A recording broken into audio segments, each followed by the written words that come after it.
Hello, everybody. Welcome into my latest live broadcast. It's Tuesday, the 30th of July, 2024.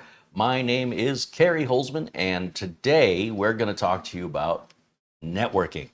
I've realized recently, due to a bunch of customer issues that have cropped up recently, that we haven't talked about networking here in a while, and that includes wired networking, wireless networking, and wireless mesh networking, and where all of them fall short and where all of them shine. There is no one perfect solution. Each one has a downside to it. And it depends on the environment and the needs of the user that determines which one we're going to use. This conversation is long overdue because there are a number of problems that people suffer with Windows networking that are often, if not always, user created, and they blame Windows for it. Oh, Windows networking doesn't work. No, that's not the problem with Windows networking. The problem is the end user doesn't have the education necessary. Now, should that education be necessary? Shouldn't Windows be easier to use? Here's the issue. Networking is profoundly complex, profoundly. So the fact that Windows has made it as easy as they have is like, if that's too complex for you to wrap your mind around, just imagine what it was like before using Windows to do this. You know, setting up a Novell NetWare or some of these older Banyan Vines, older networking solutions were way more complicated, way more complicated. So, you know, maybe take another approach if you think this is difficult and realize this is actually quite easy compared to how we used to do it. Now, we're more than happy to take your questions on networking here throughout the live show, but I do want you to know that I'm going to cover actual and recent events that have really occurred in the real world that are all 100% user error, that are very tricky to find sometimes, because when the user or the customer calls me to describe their problem, I'm hearing a biased version from them about everything from their perspective that's wrong, when in fact they cannot look in the mirror and identify that they are the cause of the problem in most cases. They never even posit that in most cases as a possible thing, that, hey, maybe I screwed it up. Maybe I'm sure it must be me. What am I doing wrong? These are the things I'd love to hear from customers. It's sometimes you do, but most of the time it's the stupid thing doesn't work, right? Which is like sitting down at a piano you don't know how to play and saying this stupid thing doesn't work. It's a bit preposterous, but I will say some of the problems they experienced were quite difficult. And once in a while, it is a faulty piece of hardware, but that doesn't happen very often. Most of the time, it's user-created problems, and you know, education goes a long way. Now, look, if everybody knew how to do this, I would lose a significant portion of my income that I do setting up, repairing networking problems for people. But at the same time, when you really, if you have an interest in it, which, let's face it, if you don't have an interest in it, I can't teach you. But if you have an interest in it, there's no reason you would ever need to call me to fix a networking issue. This all, in retrospect, you know, doing the networks 40 years ago, 30 years ago, compared to doing networks today is super easy, super easy. But I have that perspective. You may be newer to computers and it's all very over the top because you don't have that foundation. But you can still get it if you're motivated. It's one of those things that once you understand the concepts, everything falls into place. It's not like you have to memorize all these different settings and commands. Just an overview of how it all works together. That's all you really need to know. And then all the details you can Google as you need. So if you're interested, that's how I would improve my networking skills, is just get a basic understanding of what networking is and how it works. And then from there, with critical thinking, you should be able to reverse engineer any problems or source of the problem that you're having on a network. So again, if you're having any wireless, Wi-Fi, or mesh networking issues, please ask during the course of the show or leave your question in the comments below. And in the meantime, I want to say thank you to our friend Buster with a very generous Super Chat contribution here, and a welcome to all my members that are joining us in the chat. Interacting with me live is a benefit of membership. That's to keep out the trolls, the bots, the spammers, the troublemakers. This is what we've come to as a society, and YouTube is not providing us any other tool. So, as a benefit of membership, you can interact with me, and I should be able to see all of the comments from everybody, which I normally can't when we just let the public in. But the public is still able to watch the videos worldwide for free, thanks to the members who support the channel.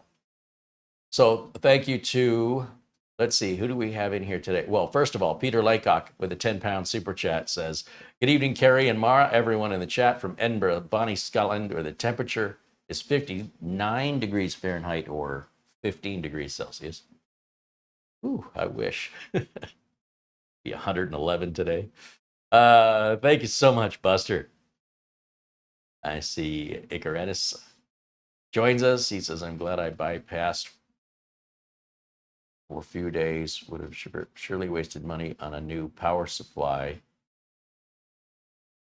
that fixed the PC, which acts as my router. Oh, he says, I had a network problem about 4 months ago, which turned out to be the UPS was failing.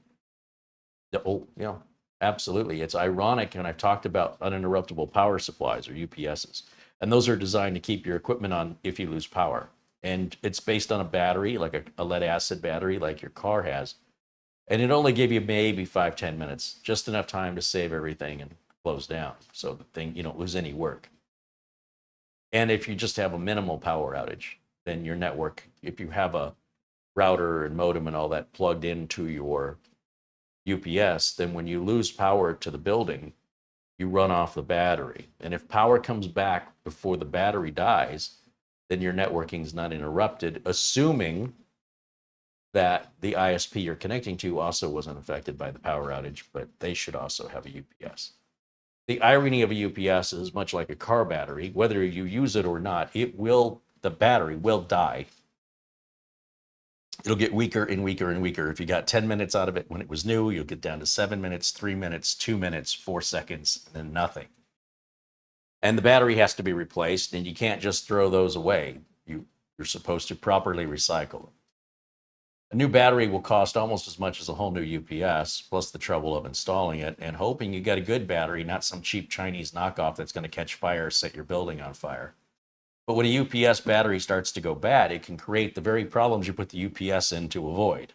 So in general, I don't recommend UPSs. It's a very strong irony that unless you live in an area that has frequent power outages, you will likely create your own artificial power outages by plugging in a UPS and not maintaining it and never changing the battery, creating the very problem you put the UPS in to avoid, that if you never would have had the UPS, you never would have had the problem. So you really need to be somewhere where power outages are a regular occurrence to justify that trouble and expense of buying it, installing it, configuring it, and maintaining it. Otherwise, if you have a power outage once every 2 or 3 years, by the time it happens, the UPS won't even work anymore. So something to keep in mind with uninterruptible power supplies. We typically use them when equipment is absolutely mission critical, meaning we need to keep an office up. We need to make sure that certain operations continue regardless of power. So a lot of data centers have generators that are the size of half a city block that will power the entire data center if they lose power, so that all of the clients that they provide services to around the world wouldn't even know anything happened. And they can run for days on generators. And those generators need regular maintenance, and there's well over several $1 million worth of generators to power hundreds of millions of dollars worth of electrical, servers and electrical equipment, modems and switches and networking gear that a data center would have. It's mind-blowing, the scale of it. And it's absolutely critical they have it, or they likely could lose a lot of customers after their first power outage, shutting down everybody in the same very similar way that CrowdStrike's recent bad update caused a lot of businesses to shut down temporarily. You can imagine a lot of those businesses are having second thoughts about continuing service with CrowdStrike. They're going to lose a lot of money because of this. And the companies that were utilizing them already lost a lot of money when they had, had to cancel airline flights and whatnot. They lost a ton. And then they're going to all sue, CrowdStrike, you know. So when we talk about UPSs or uninterruptible power supplies, it might be something you have in your home is just a cool thing to have, but you really, again, unless you are having frequent power outages, more than say 3 or 4 a year, you're likely only creating more trouble for yourself, spending money you don't need to spend on a piece of equipment you don't need that likely won't even work when you need it because you haven't been maintaining it, which again costs more time and money to maintain. But at the end of the day, that's up to you. If it's worth it, go for it. But you will find yourself in a situation like exactly what was described here, where you experience a problem that needs diagnosing and work your way back to the UPS. So unless that UPS has ever kicked on and saved your bacon, like if from the day you put it in,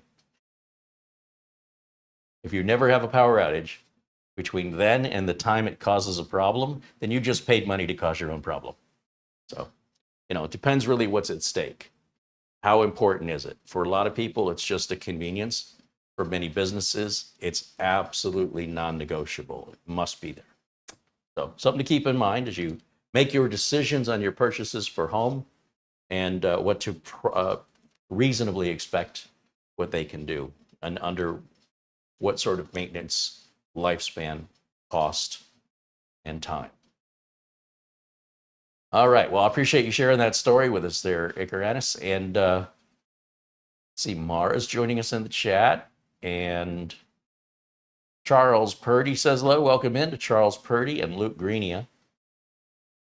Mark Baggett renews membership, now a member for 26 months. He says, thank you for the great content, as always. Thank you, Mark. David Graham pops in here, says hello, as does Raj D. and Bajan Guy. Welcome in, guys. Michael Lavelle with a $10 super chat says hello, Carey and chat. Right on. Thank you, Michael. Thanks for supporting thank you for being a member and for supporting the show. Dustin Fuller and Essential Working Too Hard saying hello. There's Joe Martin and Jack Kugelmoss. Welcome in, guys. Jetski 5X became a supporter. Martin R. David became a supporter. Welcome in. Thank you for supporting the channel. James Carter says hello, as does Martin Bar David. Patrick Manny says hello. Douglas Burchell.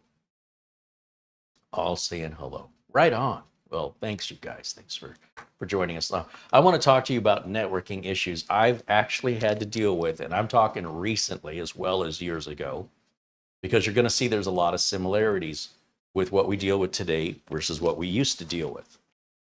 So recently, what brought this up is a couple of networking issues and a conversation with a fellow technician who's got a little inside information.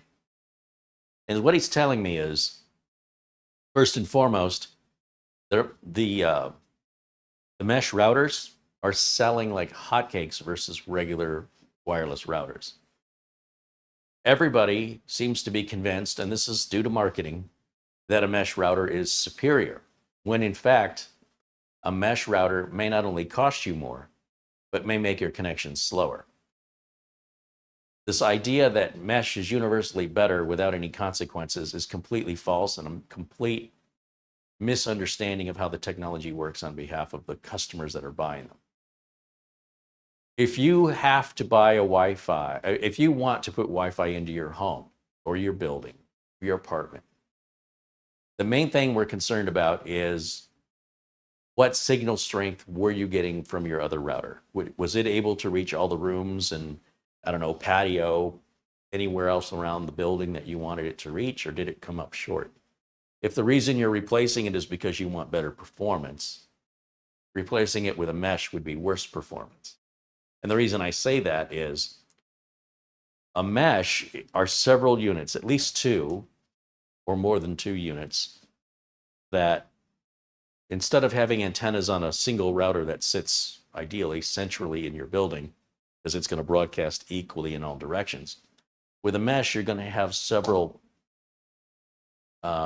mesh points or totems, individual units.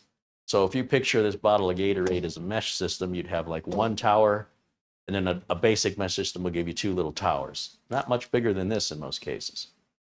And you'll plug your modem into one of them, and then the other one you'll place wherever you're having difficulty getting your signal. But how do these 2 wireless units talk to each other? They're both providing you with Wi-Fi, right? So if I set my mesh point down, I have Wi-Fi at a 360-degree radius. But I also have Wi-Fi in a 360-degree radius from the second unit. And they talk to each other. Well, how do they talk to each other? Using your Wi-Fi, your expanded bandwidth that you just upgraded to is now potentially slower than it was before you upgraded it because of what we call the backhaul. So the backhaul is the units talking to each other, and they have to use one of your channels to do that. So if you've got a router that has a 2.4 gigahertz channel, a 5 gigahertz channel, and a 6 gigahertz channel, that's called a tri-band router. How many of those channels are going to be available to you? 2. Why? Because your mesh points need a channel to talk. So if your concept and your idea was this is going to be faster and give me better range, you're half right.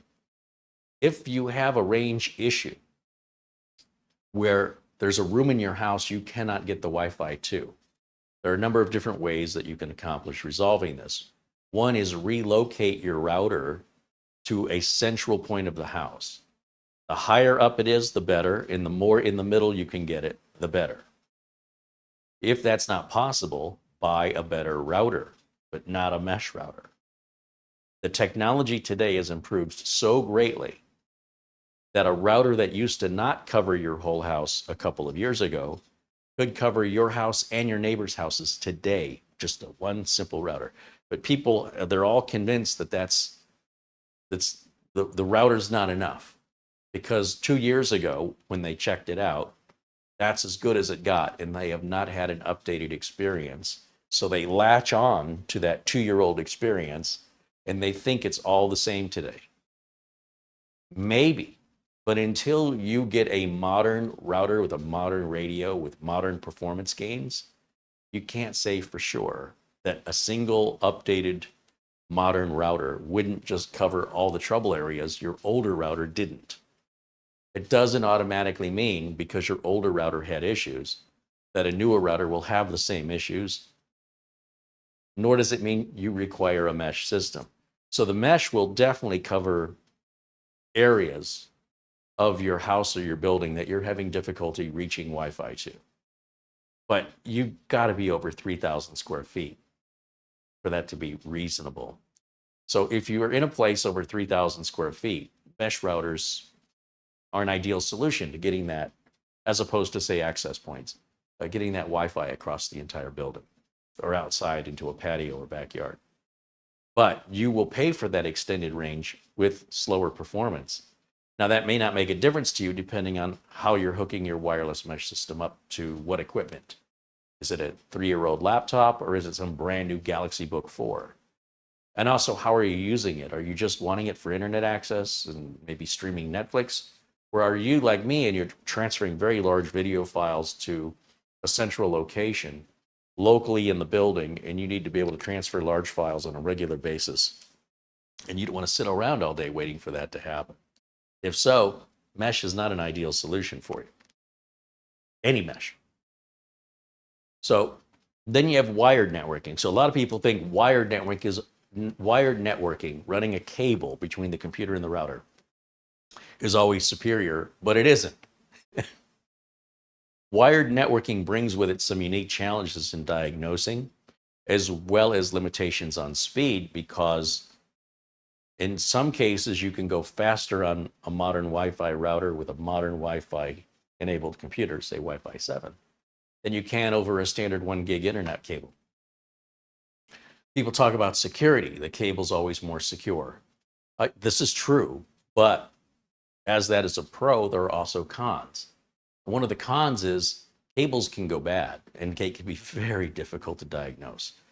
Cables are subject to physical failure And the physical failure could be in the cable, the end of the cable where it's terminated, the jack, what we call a keystone jack, that could be broken. The line that's in the wall, rats can chew through it, or other vermin that might be up in the attic. Also, when the standards change, so let's say you want to go to a 2.5 gig network, you can, yank all that cable out and run it all over again for 2.5 gig compatibility. If you ran a Cat 5, then you got to run a Cat 6. And this will go on forever. If you run a Cat 6 and you want to upgrade to 10 gig, you might need to upgrade to another type of cable that can carry that much. Versus with Wi-Fi, as it upgrades, sure, the routers are expensive, but you're not doing any recabling. And then diagnosing.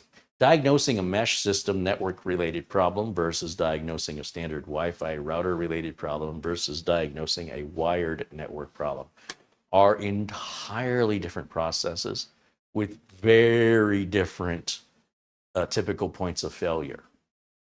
So I want to talk to you a little bit about that, because at the end of the day, it's all simple stuff, but you got to know where to look first if you if you want to make it simple. And the wired cables, well, I'll give you an example of a few. I've had a number of clients throughout the years who have a gigabit network, but the computers are only connecting at 100 megabit. And no matter what I do, they only connect at 100 megabit.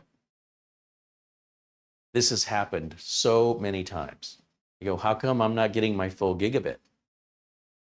So I go over there and I look, and in one client's case, at the end of the cable, like this is a network cable that you would plug in. If in the 90s and early 2000s, it was quite common for whoever the company hired to install their phones to put in their network cables. And the phone people learned you only need 4 wires of these 8 to make a network connection. And that was true back in the 100 megabit days. But to achieve gigabit speeds, you need all 8 wires. There's 4 twisted pairs of wires in a cable. You need all 8 of those, or you will never be able to achieve gigabit. You'll only be able, and furthermore, I think it'd be very difficult to cut a cable and just place 4 wires inside of this plug. I'm not quite sure how you would get them in the right slots. It's much easier to use all 8 if you're building your own cables. So you can imagine my frustration as I'm verifying, yeah, we got a gigabit switch, we got Cat 5 cable. We're only getting 100 megabit. Why is that? Network card driver? Reboot the switch? No.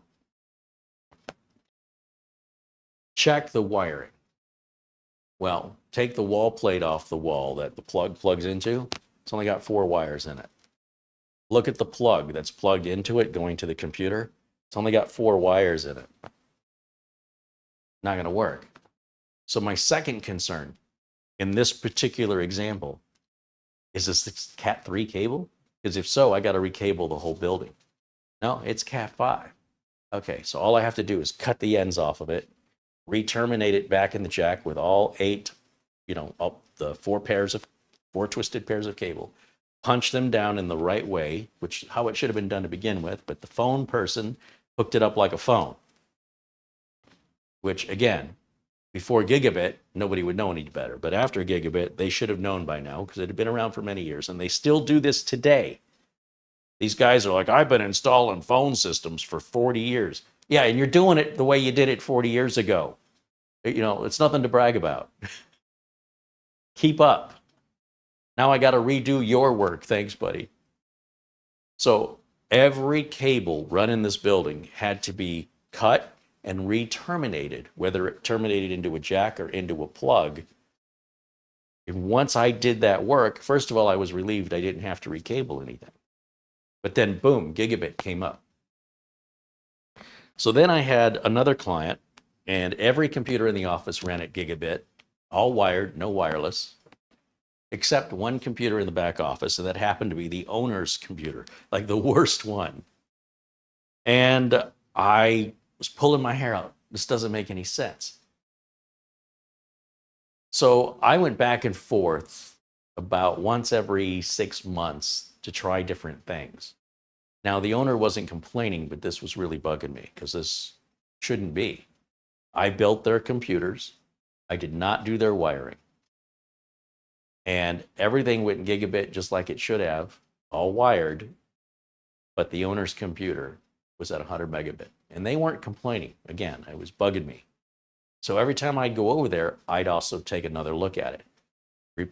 Bring another network card with me and replace it. No difference. Bring another patch cable with me and run it to the wall. No difference. Pull the wall plate out and look at it. Looks fine. It's punched down correctly. Put it back. Nope, new drivers. Nothing. What is going on? So the next time I bring a 50-foot patch cable, because this is really bugging me, I plug it into the back of the affected computer, and I go to the next closest wall jack anywhere in the building that 50-foot cable will reach first. Plug it in, boom, gigabit. Okay, it's not a computer problem. All that time I've been spending on the computer, completely waste of time. So if the computer is plugged into a gigabit jack, it runs at gigabit speeds. So question is, the wire that's connected to the back of that jack in the wall, that's only delivering 100 megabits, where's the other end of that wire? So I go into the wiring room and I see they have a patch panel where all the wires come in from the building. And then from the patch panel, they have patch cables, short cables that go from the patch panel into the network switch. That's typically how it's done. They don't run the wires like a lot of home users do, just right to the back of the PC. They terminate it in a jack on the wall. They don't just punch a hole in the wall and pull the wire through. That's sloppy. And they terminate the wall into a patch panel, not directly into a switch, because maintenance is much easier with a patch panel. You're making changes to the building. And I'm trying to figure out this big switch, like 48-port switch, which one is the owner's office, and I can't really tell. And I start, what I ended up doing is I took my phone and I took a picture of the switch so I could see which lights were on over which ports. And I went to the owner's office and I shut his computer down and took another picture and compared the two pictures on my phone to see which port light went out. I immediately noticed which port it was, and then wanted to check the patch cable.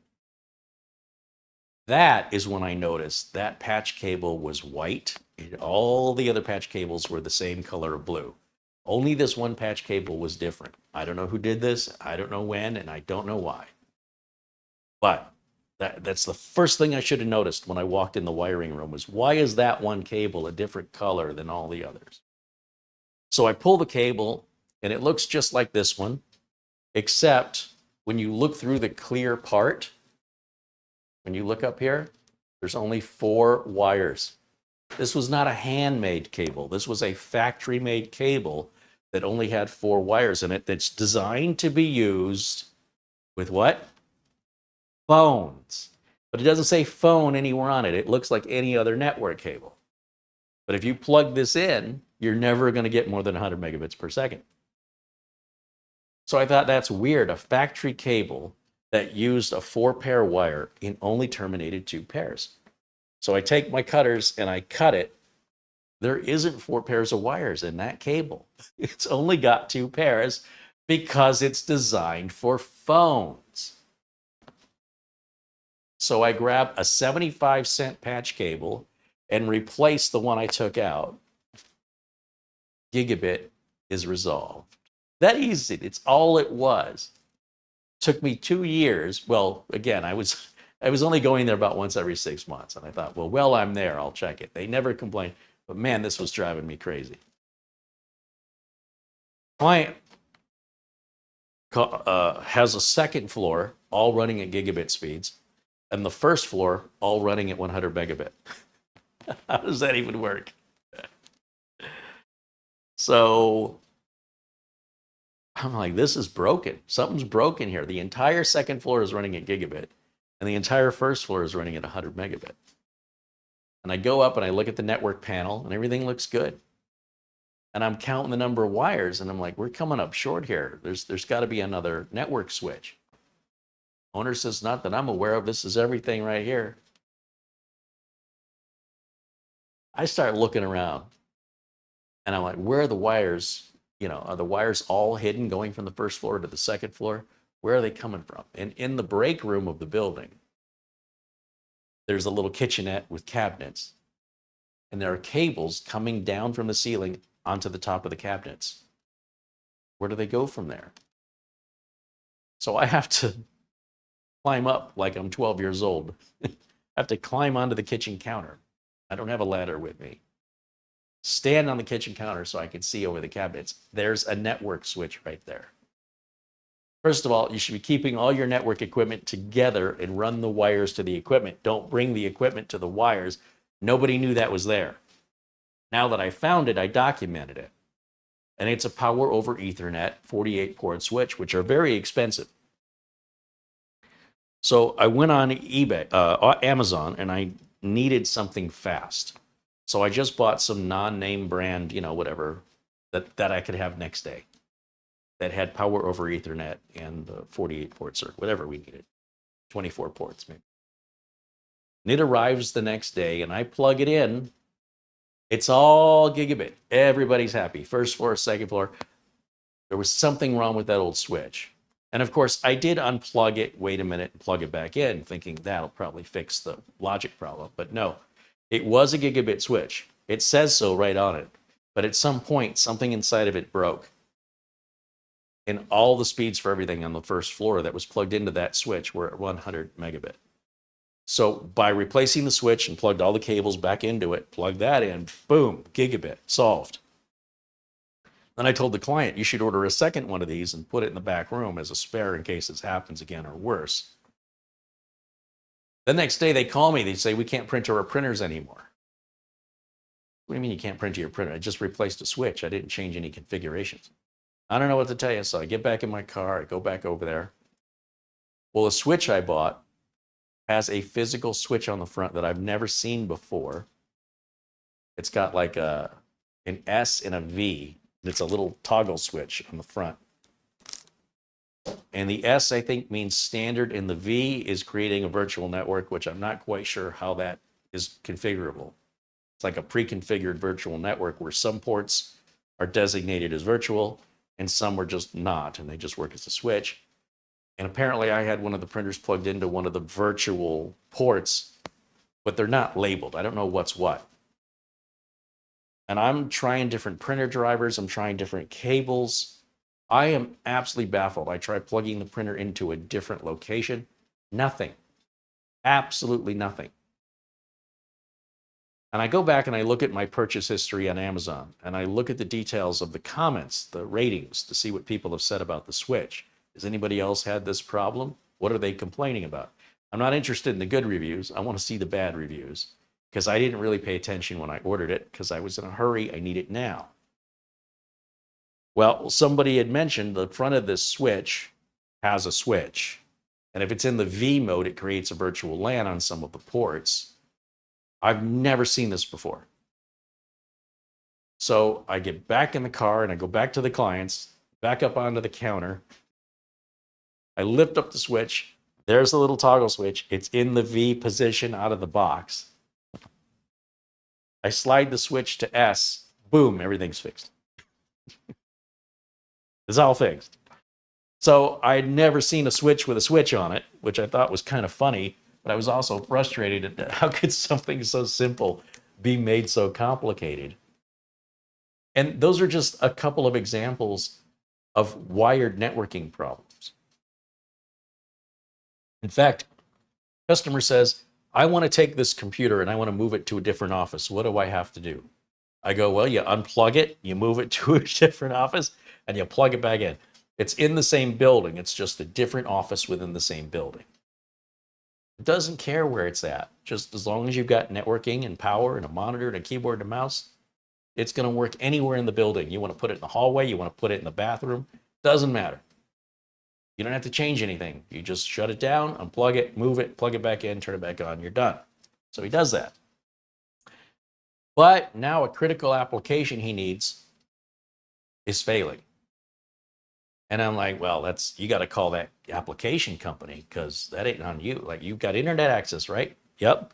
And you can see the computer on the network. Yep. Sounds like you got an app issue that deal with that. Call them. So he calls them, and of course they say it's not them, it's him. And I'm like, well, that's a pretty vague dismissal of your technical problem that you pay them for. I think they would have put a little bit more effort into explaining it, or maybe getting remote access to check out the configuration. But they basically told him he's got some security software on that PC that's blocking their ability to communicate. I go, what is he talking about? You can communicate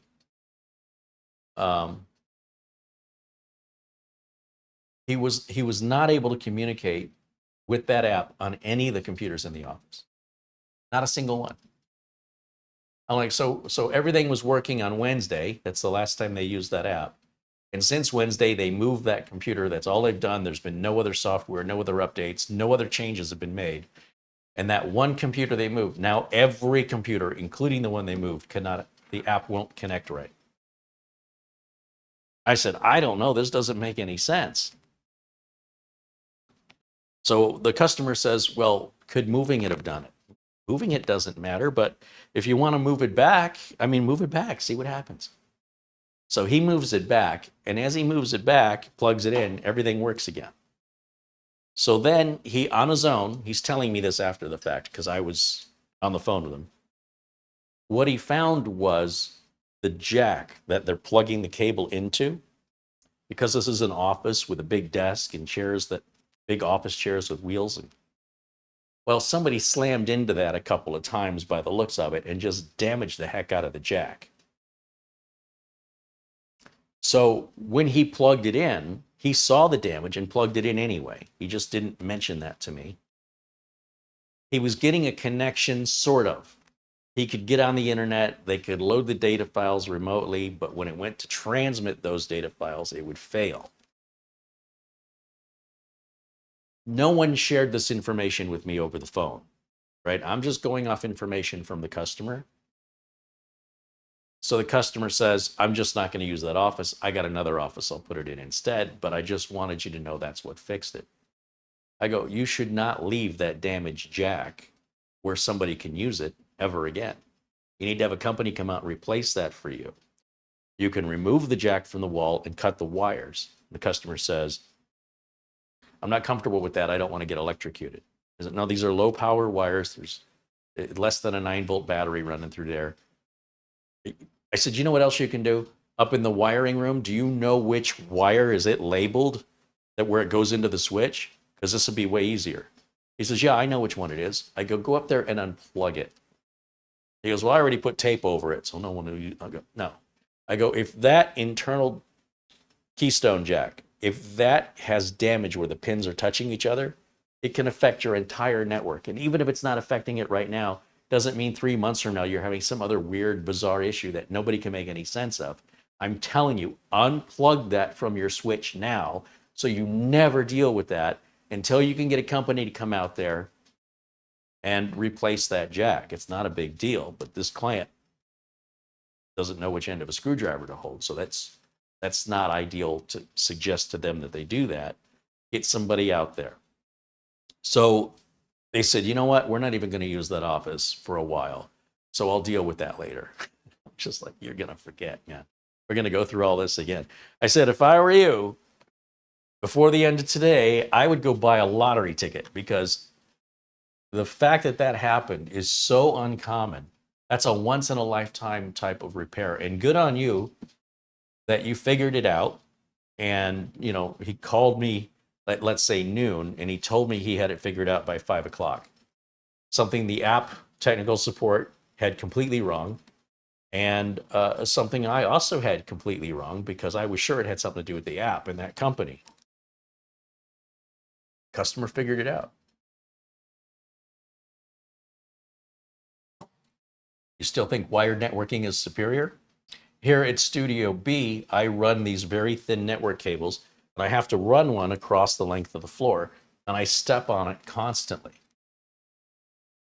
Studio B is always meant to be temporary, so I don't have the authority to like punch a hole in the wall and run a cable properly. It just runs across the floor. And I step on it. So what? Well, one time I was looking down on the floor and all of the split pairs of cables were exposed because the outer shielding, the insulation that I'd been stepping on these really thin Ethernet cables that have real thin shield insulation on them, right? The outer coating split about 5 or 6 inches right down the middle, exposing all of the twisted pairs inside. I don't know how that happened or when or how long it had been like that, but that can absolutely cause bizarre networking behaviors where you're fast and you're slow and you're fast and you're slow. Those wires have to be twisted together and they need to be covered up. You don't want to have them exposed because of the radio frequency interference that occurs in these high-speed data transmissions through these thin, non-shielded cables. I could get a shielded cable, which is essentially all those same twisted pairs wrapped up, then wrapped in thin foil, and then insulated.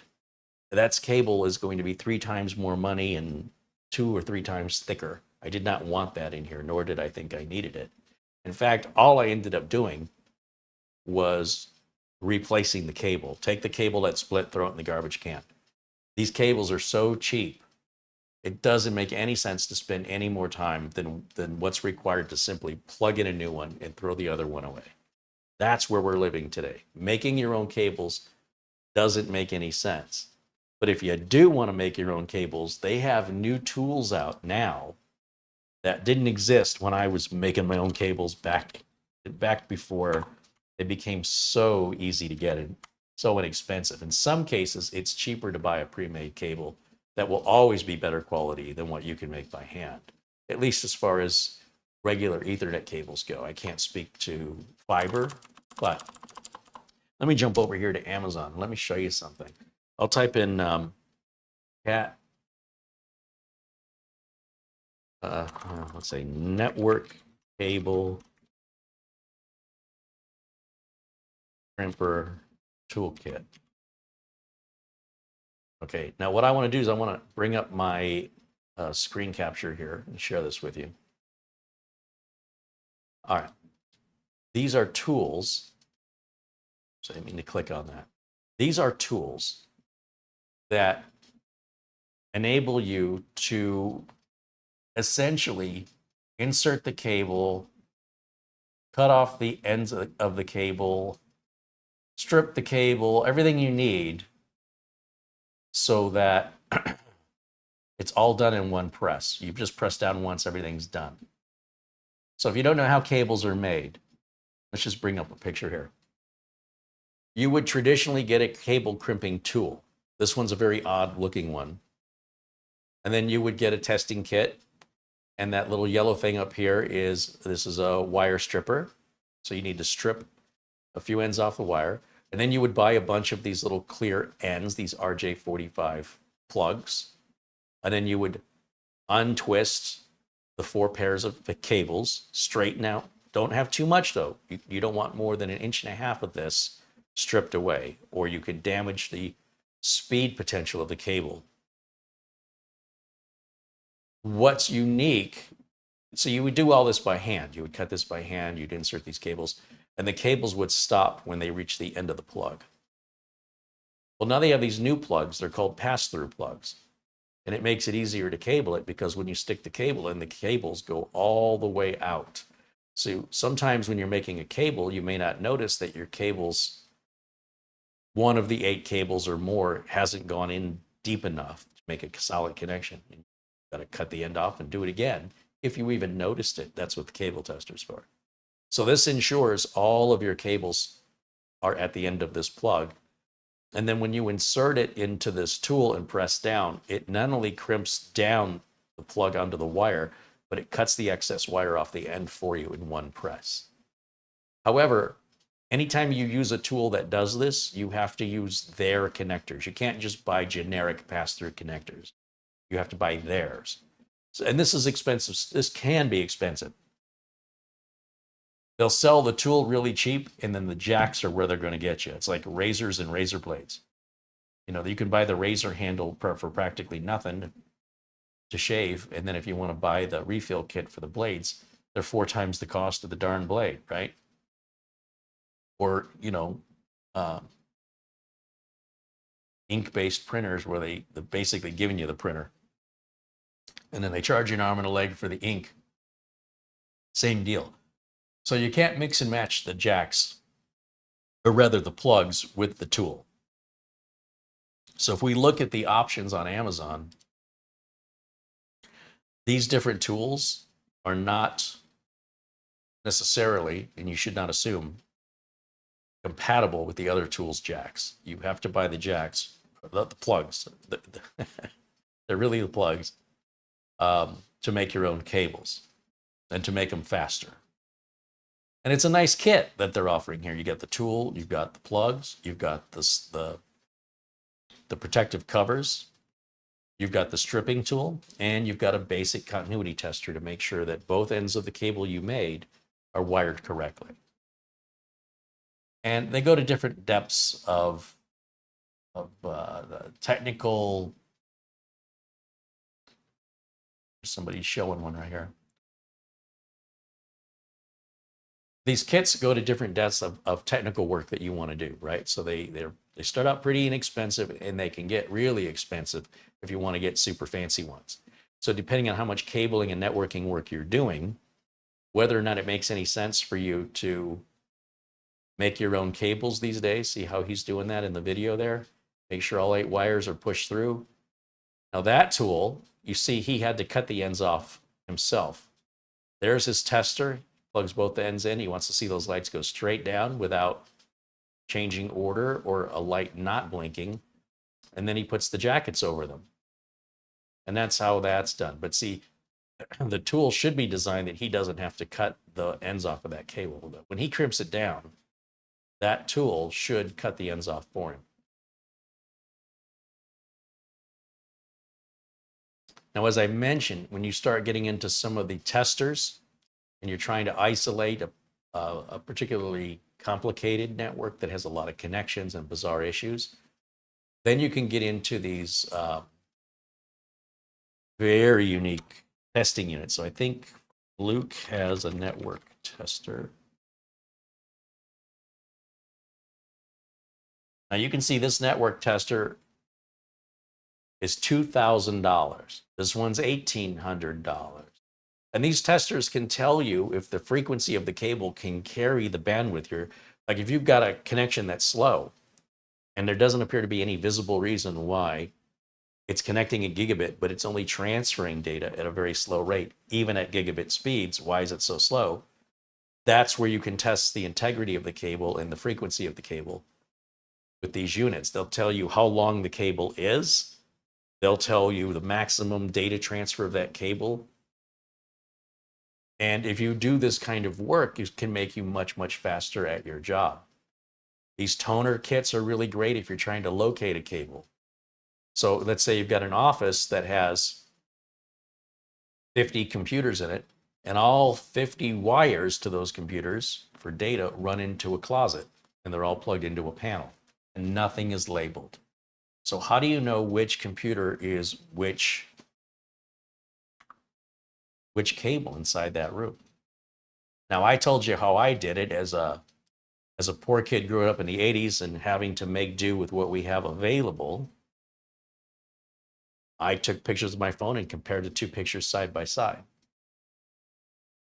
Right? With the computer on, I take a picture of the switch, or if there's 2 switches, take a picture of each switch close enough that you can see the lights on them, and then unplug the network cable from the back of the computer and see, then take another picture and compare the 2 pictures for the one port that no longer has a light on.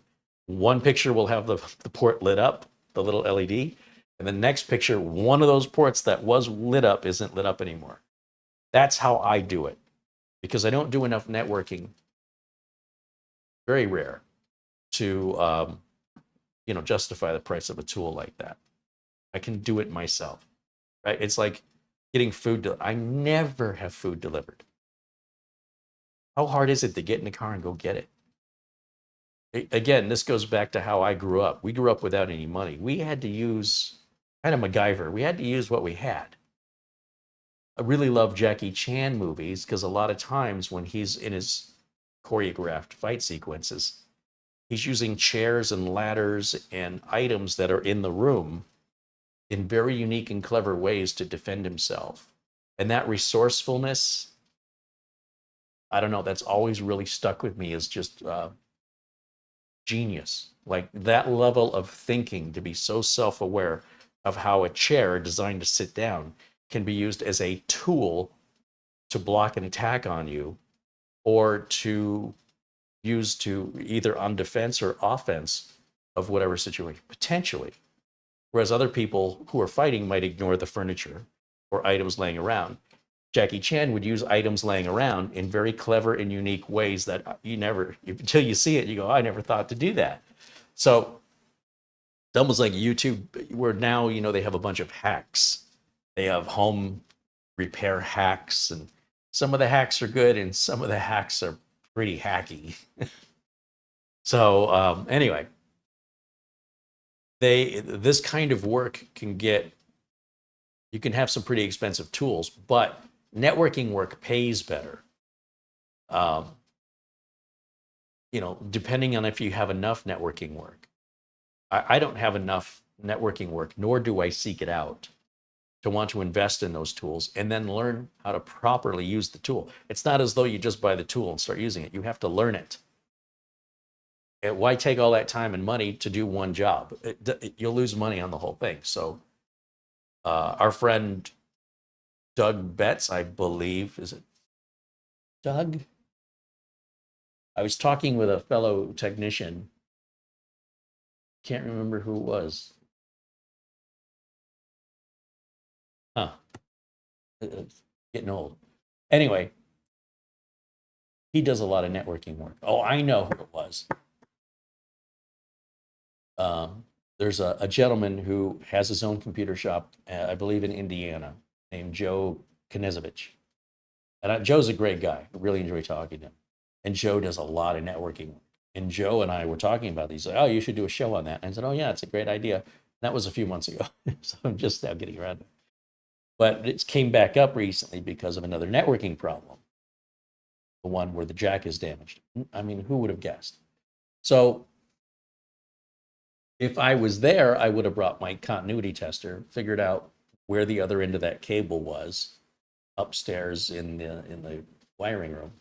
And that little tester with the lights that blink, I would have plugged one end into the jack downstairs and the other end into the, I'd unplug the cable, same cable, there's the other end that's plugged into the patch panel, and I would plug it into the other end of that tester and see if I get all 8 lights, or if any of the lights are blinking at the same time. You don't want 2 lights on at the same time.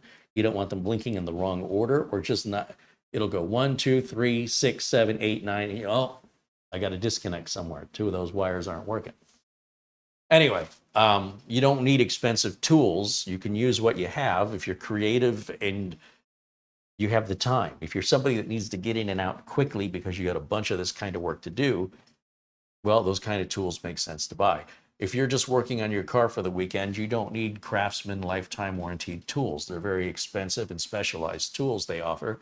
You could probably just go buy some cheap stuff over at Harbor Freight and be done with it. But if you're working on cars every day, different story. So I don't have any of those fancy networking tools. I had an issue where I'll give you 2 more wired networking issues. Real world. One is a wiring job I did. I did something very, very stupid. What a shock. When I was running the wires in the house I used to live in, I'm up in the attic and I'm running the wires down the walls. It's all pretty simple stuff. And on the last bedroom, the master bedroom, I wanted the jack next to the power line. So when I went up in the attic, I saw the power line going through the wood stud. Well, there's already a hole there. Easily, I could fit a network cable down that same hole that was already drilled to run the Romex, electrical internally in the walls. So I dropped my cable down, did this by myself, no help, okay? So I go back down the attic, reach into the hole that I've cut. You just cut a hole in the drywall that I'm going to put the jack in, and I reach my hand in there, I find the cable, and I pull it through. And I configure it, everything's happy, all right? Well, that cable sometimes would get 100 megabyte, sometimes it would get gigabyte. Everything else in the house is gigabyte, no problems. What the heck is going on here? Well, if you run a network cable next to a power line, electrical power cable, the power cable is bleeding off interference, a frequency that we can't see with our eyes. And if you had a special tool, you could measure it. And that frequency is bleeding into and interfering with and corrupting the data transfer going on inside of that cable. So once I realized this, my choice was relocate, patch the hole in the wall, or buy a shielded cable. So I bought a shielded cable, which is much thicker, less flexible, a little bit more difficult to run because of how rigid it is. Run that one shielded cable to that one room, wire that up, gigabit all day. No problem anymore. And a few months or a year later, we were, having a monsoon, a big thunderstorm, electrical storm. Rain is pouring, lightning is hitting everywhere. And the whole house, I was sitting in the living room and the whole house lit up in orange, bright orange, a flicker, just ba-boom, and a flash of light so close to the house, the whole internal, everything turned orange. I'm like, I think that lightning hit the house. That was really close. All of my network equipment was dead. My switch was dead. My network cards, which were not built on the motherboards at that time, dead. That shielded cable I installed never again would go 2 gigabit. It would only go 100 megabyte. What just happened? I am not going up in the attic and wiring that a third time. Forget it. Done. You still think wired is superior? Or do you think that's still better than Wi-Fi? Well, just wait, because I'm going to tell you about problems with Wi-Fi next. But let me just take a quick look over here at the chat room and see what I've been missing as I'm telling my stories. Looks like I missed a few super chats. So a shout out and a thank you to, well, you know what? I'm just going to start at the top because I can't remember where I stopped. Our friend Buster out in Scotland with 10 pounds contributed in super chat. Thank you so much, Buster. Membership renewal from Mark Baggett, now a member for 26 months. That is so cool. He says, thanks for the great content as always. Well, thank you for being here. Michael Lavelle with 10 bucks says, hello, Carey in chat. Thank you, Michael. Jetski SX and Martin Bar David became new members today. Welcome to our tech club. We do members-only videos every Monday. And for all of those Mondays you've missed, you can just look in the video library. They're only available to members. In fact, we've got a computer build that we did on Monday. That was part 2 of the computer build we started the previous Monday that only members can watch. So go back and get caught up if you enjoy this kind of content. Make sure you get your money's worth. Also, to any members that want to reach out to me for any help or assistance or anything like that, just write in your email that you are a member. We get a lot of message requests, emails from viewers who aren't contributors. And we're so busy over here. If I'm going to take time away from getting this work done, I want to do it for people that are giving back. So if you're a member and you want to reach out, you're not bothering me. I love to hear from members. But since I don't know if you're a member or not, you need to tell me. And then I can say, okay, oh yeah, that's a member. And I always prioritize replying.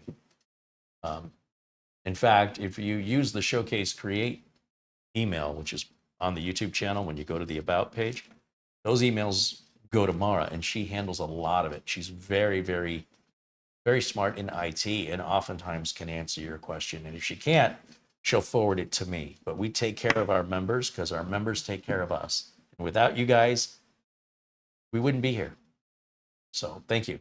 Thank you all. Now, continuing on, David Graham with $2 says, I started with coaxial that had to be terminated. Yes, so did I. I wanted to play Duke Nukem 3D with my friends. So I had 3 computers and I wired them with 10 base T. And it was a coaxial cable that looks like your cable TV type cable. Only on the end, it has like a PNC connector that you push on and twist it. And everything had to be daisy changed. So the way that you did that is you would run, there was no network switch or hub or anything like that. You ran from the back of the network cable, you put on a T connector, so it splits it in 2. And you do that to all, in my case, all 3 computers. They all have to have these 10 base 2 network cards. 10 base 2, 10 base T. Can't remember. And then you plug the coaxial cable into one computer. And since I was setting this up for a LAN gaming, I just ran it across the floor. This is before I wired the house. I wanted to learn networking anyway, and I wanted to play Duke Nukem with my friends. So this was a great opportunity and excuse to learn some basic networking. It's all different, and everything I learned is pointless. But the concept was you plug the cable into the T connector, and then plug the cable into the T connector on the next computer, and then take the other end of the T connector and plug that into the next computer. And then when you're all cabled up, you still have connectors on each end that are open. You put terminators on those. Without the terminators, the network is no worky. And then you configure it, and then you're connected, and then you can have a LAN party. Yeah, it's terrible. So stupid. That is a dumb design. Anyway, we've come a long way. So I say, if you think networking is hard today, you should have done networking in the 1990s. Or we won't even talk about the 80s. The 90s, oh boy.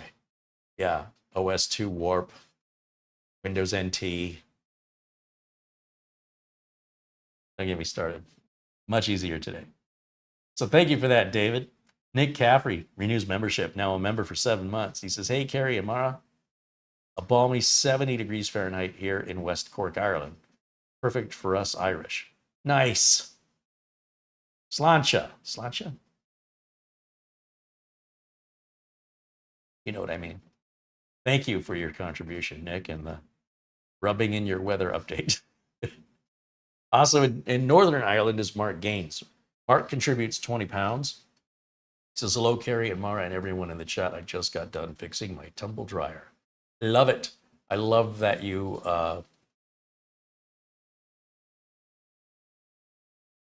you fixed it yourself. For me, I want to fix everything, but I know when I'm getting in over my head and I should hire a professional. So I'm assuming you're kind of the same way, where you're like, I'll take a shot at it, and fixed it and apparently got it working. That's awesome. I love that. Did I announce Nick Caffrey's? There it is. Contributed €3, and he says, here's for your Gatorade account. Gatorade should be paying me. All right, thanks again, Nick, and thanks again to Mark Gaines. Jose Lopez with a $1 super chat, and Jaime Munoz, I know if I'm saying that right, $5 in super chat says a toolless Ethernet plug-in jacks only need electrician snips, which are much better. Yes, I forgot about showing you those. There are field service Ethernet jacks. Let me go over to Amazon. They're pretty darn cool. And I've shown these back at Studio A few years ago, but many of you may not have been part of the channel back then or have forgotten. But they are called, I think they're field service.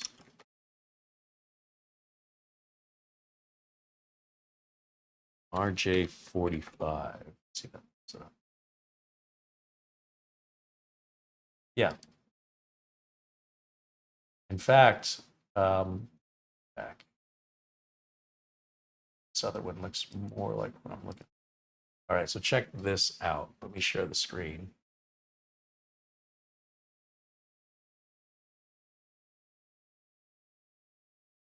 Those are termination plugs. I need tool free.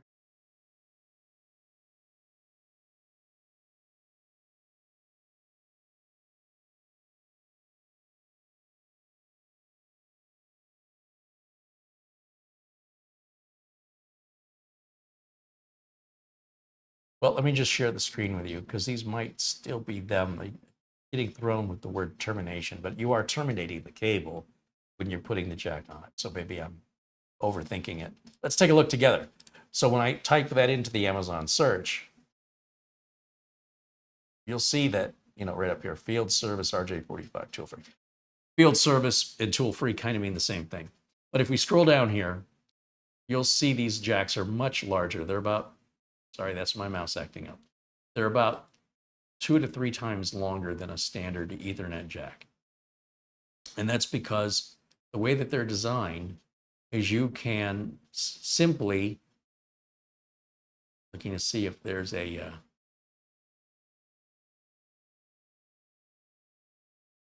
is there a video on this?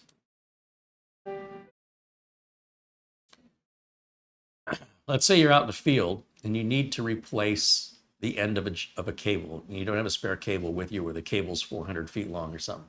So you could cut the end off of that cable. In this case, you see he's got a shielded cable. You see the foil wrapped around the wires. And he's going to get rid of that foil, and there's a little string there he gets rid of. He's going to untwist the 4 pairs, and he's going to do this all without tools other than the stripping tool. He's going to then insert the color wires into the slots that match the color without a crimping tool. He pulls the wires all the way through what's called a pass-through connector. That's all that is it's an alignment for your cables. It's like braces for your teeth. And that's called a pass-through connector. And again, if you want to plug that into a jack, you've got to get the jacks made by the same company or that support pass-through adapters.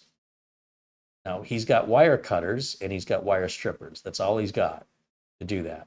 He's going to insert the pass-through and close the lid down. And then he's going to take a zip tie just to add some rigidity to the end of the cable so that it's flexible and it won't bend the cable. And you see the lights blinking. So that one actually is a little bit more difficult to use than the ones I had ordered. So some people say, well, that one's better because you have much better control of how you're putting the cables in the jack. But usually this lid reveals where you put the cables. And when you push that lid down, this lid, it pushes the cables down and locks them in. That's how I've always seen it. So I've never seen one using the pass-through, but I'm not surprised. Does this one do the same thing? Like the same company. So they're saying this is what you need. This guy's marking like an inch off the cable, 1.2 inches or so. Strips the cables. Is this the same video?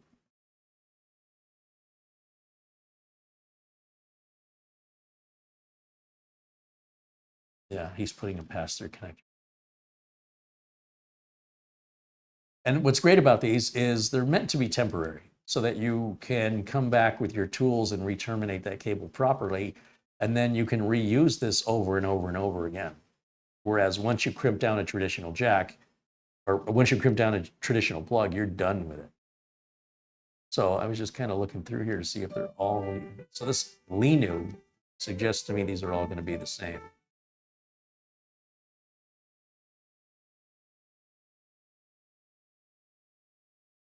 And you can see there's a lot of choices. And then we get into these crimpers and crimping kits that give you everything you need. I mean, for 28 bucks, then there's a coupon on top of it. That's really inexpensive.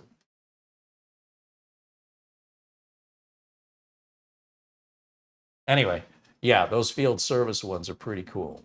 And I bought some, but I've never had any reason to use them. I've never been in a position where, for a while, I had this toolbox I used to carry around that had wire cutters and it had wire tester, cable tester. It had spare RJ45 jacks. I had spare RJ45 plugs. I had everything I could conceivably need. So smaller screwdrivers and specialty tools like Torx screwdrivers for opening up HP or, at the time, compact computers. And never did I need those field service connectors. But man, I really wanted to use one. But thank you for reminding me about that.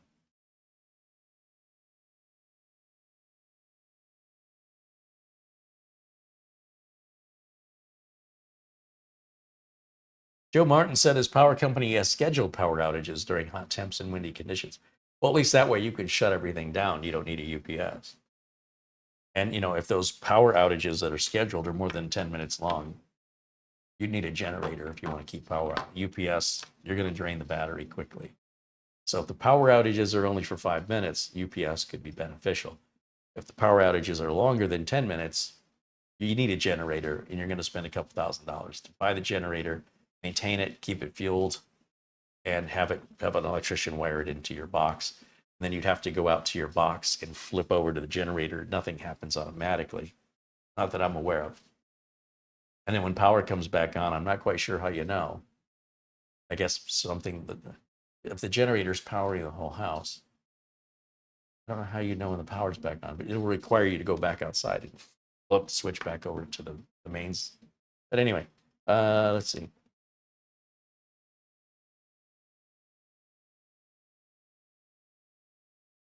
David Graham said, I used to let my neighbor use my guest network. Well, let's talk about some issues with Wi-Fi. So Wi-Fi has come a long way. The very first Wi-Fi I installed was pretty much right when it came out. We put in a Wi-Fi router, which at the time, I believe we used, what were those Apple routers called?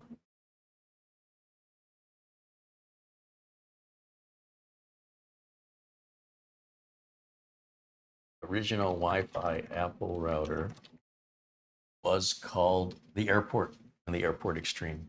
Okay, so we got an Apple Airport Extreme, and it was quite pricey. Or at least it was an Apple Airport, just a little square white box. And I wanted to see if this Wi-Fi was everything everybody said it was. Seemed too good to be true. So I installed the router, and I've installed routers, just never one with Wi-Fi. So, you know, adding the SSID and password. It's only one channel, 2.4 gig, 802.11b. That's all it was. I lifted a ceiling tile in the center of the office, placed it up there. And there was an electrical outlet up there as well. And I plugged it in along with the network cable, which I think I ran myself. With a drop ceiling, that's super easy. And then I took my laptop. This is like 1999, maybe. And this is late at night. Nobody's in the office. Took out the old router. So now the Apple Airport is the main router and the Wi-Fi. We no longer use the old router. And then I connect to the internet inside with my laptop when I connect it to the router, and I got internet. And it came up pretty quickly. So then I went outside into the parking lot, still had internet. And I'm running off a battery. There's no cables, no wires. So then I start a Skype call to test it using the laptop's built-in webcam and built-in microphone, being powered by the battery connected to the internet wirelessly, see if that's going to work. Perfectly. How is it moving all this data? This is 802.11b. This is like 1990s, late 90s. So I'm so excited. I've never seen a wireless device work that quickly. So I finish up, I go home, it's probably 2 a.m. I send an email to the owner of the company and I explain, hey, we got the Wi-Fi installed at the office. It's absolutely incredible. I can't believe how it, blah, blah, blah, blah. He goes, I didn't understand a word you said, but you sound so happy. It's worth whatever I paid for it. Now, that upgrade, you know, that Wi-Fi at that office has been upgraded probably 4 or 5 times over the years. And then employees started getting smartphones and connecting to it. And before you know it, they were overloading the Wi-Fi that they didn't know what it was when I installed it, had no concept of why they would need it. And now they can't live without it. Well, that business is gone now. They don't exist. But that's because the owner passed, not because of any, there was nobody else to run the company. So the company had to shut down. Anyway, a friend of mine lives in New York City, I guess. Lives in what they call a brownstone, very upscale, let's say, apartment building. And correct me if I'm wrong. I don't live in New York. And he decided, and he had like a Linksys 54G. These things were super popular, and he asked me to configure it for him. So I said, okay. I connect remotely. And one of the things I learned to do back early on for security, because remember, we were only using WEP, and we knew that that potentially was going to be a weak point soon. That it could be, the technology was advancing so fast that to crack the WEP code within a year or two is going to be super easy. So what I did for additional security is I had this idea. You can tell the router to only allow a certain number of computers to connect and not anymore. And that's by limiting the IP range. When you go in your router, you'll see your IP address starts at 192.168.0.1 and it ends at 192.168.0.255. You say, nope, I want the IP address range to end at 192.168.0.50. So minus the router, 49 devices can connect. In this little New York apartment, that ought to be plenty. And everybody's happy. And about a year later, a friend in New York calls me. He goes, man, I cannot connect to my Wi-Fi on my laptop, but it's connected to all the other stuff I have in my apartment, just not my laptop. So I have, how did we do this? I logged into, I want to say I logged into his laptop, but I'm wondering how I did that. Couldn't have. I remoted in to one of the working, I think he had a working desktop and a non-working laptop. Probably the desktop was wired to the router, I would guess, but I don't know. And I am trying to figure this out for at least an hour, playing with settings and having him, try different things. And, turn the router off, turn it back on again. And he's like, it doesn't make any sense. It'll say it's connected, connects to the router, but it won't go anywhere or do anything online. So eventually I remembered, I limited the IP range because, how in the world are 50 people in this little New York apartment? We would never hook up 50 devices. Well, now you've got the thermostat, Alexas, and doorbells, cameras, phones, all wanting a piece of that Wi-Fi. But he still didn't have 50 things, right? So I asked him, when I look at the security's been turned off. And I said, we turned security on this. He goes, you know what? Everybody in my apartment here, they're super nice people. And they leave their Wi-Fi open, and I've been using it for a long time. So it only felt right for me to return the favor and leave mine open for them to use. Oh, man. I go, if they download anything illegal, it comes back to you. It's your connection they're using. I go, now we have another reason to put on security, and that is everybody in your building's connecting to your router but you, and you've run out of IP addresses. Now I can go in there and I can extend that range from 50 back to 255, but it's going to run slow as a dog, or we can leave it alone and put the security back on. Which way do you want to go? And he said, well, he didn't realize the amount of phones and things his neighbors had that were connecting to his open Wi-Fi. And although they weren't doing anything malicious, they were eating up all of his bandwidth and taking up all of his resources, leaving nothing for him. So we put the security back on, problem solved. Then a customer at a business calls me and says he's got a guest visiting the office, and the guest has data on his laptop that he needs to access online, but he cannot access our Wi-Fi network. Can you tell us why? And I learned the hard way. I said, look, your customer's computer, I cannot touch it. Your customer works for another company. They provided that laptop and they support that laptop. I can't make any changes. I can't take that liability. He goes, well, it doesn't make any sense. He should be able to connect to our Wi-Fi. I said, I agree. But if his company has restricted, some firewall or something where they only want it connected to certain networks, and I undo that, there could be severe consequences for me.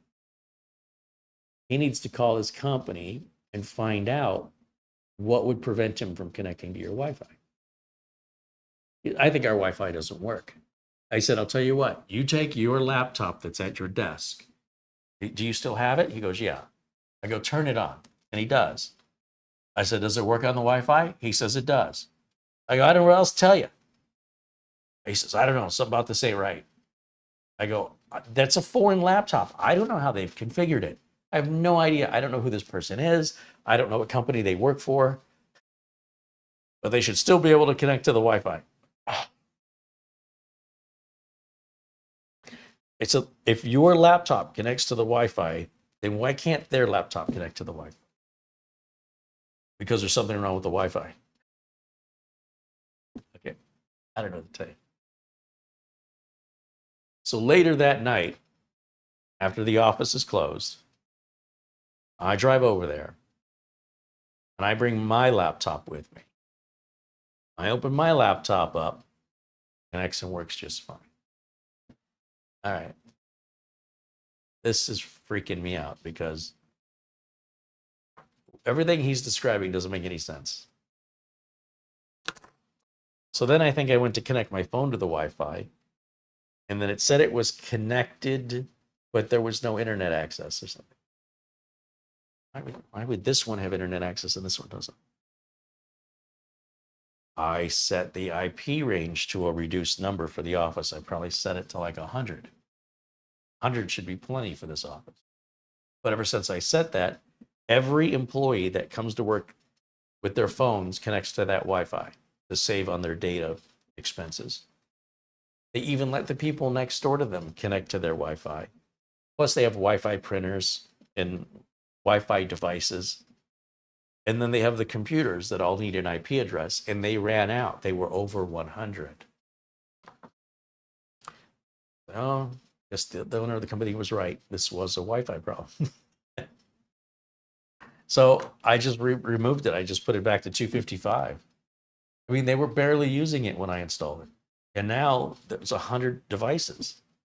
And those devices might have been from guests coming in and putting, the guest is there, putting their phone or laptop or tablet temporarily on their Wi-Fi so they could process or whatever they're doing in their business to share information. The information's online. They need to pull it down. Still like Wi-Fi? You still think that's better than cable? Still think the cable's better than Wi-Fi? Let's talk about mesh. Oh, when I say what a mesh gets really complicated. And it can be an absolute dream come true if you have a house that is 3,000 square feet or more that you're trying to cover with a Wi-Fi signal, or you're trying to get it outside somewhere, like maybe you've got a little shed outside, a she shed, or a little man cave out there, and you want to bring internet. Mesh systems are great for that. Maybe you have a multi-story home and you're having a signal trouble. The best thing you can do is, first of all, just buy a normal router and put it on the top floor.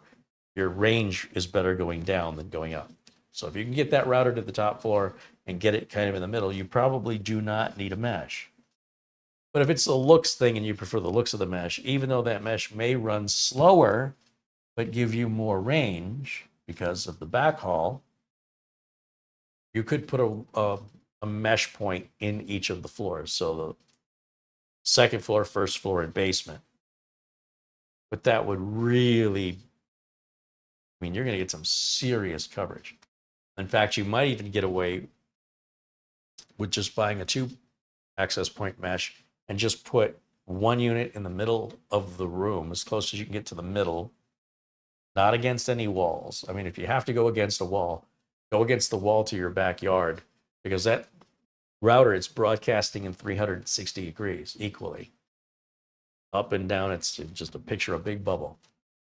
So if you're trying to cover a big room and your router's over here, right? And you want to get that router to broadcast that signal all the way over here. And the other side of this is you're outside. This is the wall between inside of your house, outside of your house. And you put the router right up against that wall, it's going to broadcast equally in both directions, inside and outside of the house. So if you can put the router in the middle, you're going to get the best coverage possible. And I realize it's not always possible to be in the middle. So if you can get it, so most routers are going to go up against a wall. This is an interior wall. This doesn't go outside. So if I put the router here, I'm closer to the middle of the house this way than I am that way, which is the wall to outside. So now if the router's just simply moved, that bubble moves with it. And now my coverage goes further into the house instead of further outside if it's mounted over there. Sometimes people don't need to buy a new router or a mesh. Sometimes all they need to do is move the one they have.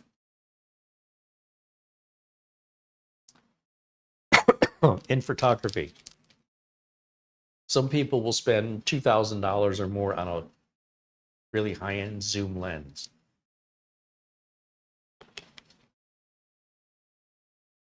Some people just have a little point and shoot camera with a zoom. The lens just comes out and you zoom. The general consensus of photographers is zoom is bad. You as a photographer are built with zoom. It's called your feet. Walk closer. Now, I realize if you're filming stars or you're filming something in the sky that's,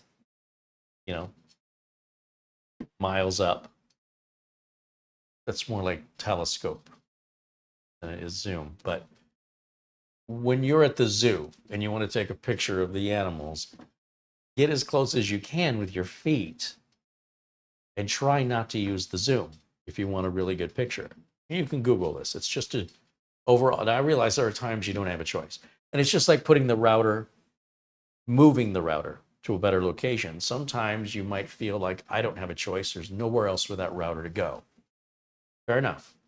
Usually if you're creative enough, you'll figure out a way. But either way, if you're just going to put your foot down and say, nope, it's staying there, then yeah, probably a mesh would give you better range, but at the same time may run slower, may not run at its advertised speeds. But if you're not connecting to the mesh with anything that needs those speeds, then you don't care.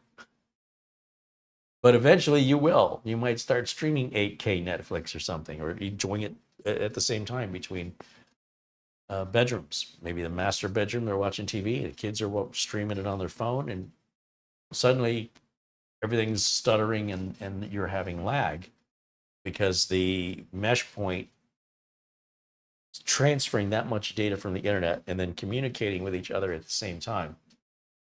You might find yourself really having a deeper understanding of where the Achilles heel is on mesh points and why we generally only use them when there's no other choice. We always want to go with a router. And a lot of routers these days, except for Netgear, have a mesh mode that you can turn on. So let's say I've got a router over here. Just an average, everyday, ordinary, sort of an upscale, but not real expensive or fancy router. Let's say I get like a $300 or $200 router, right?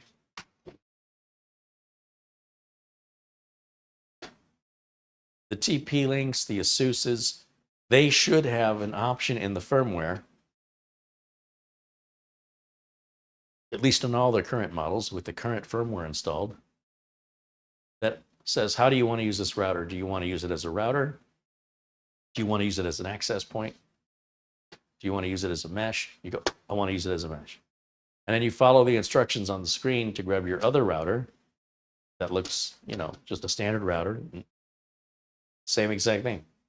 Want to do mesh, it pairs the two together.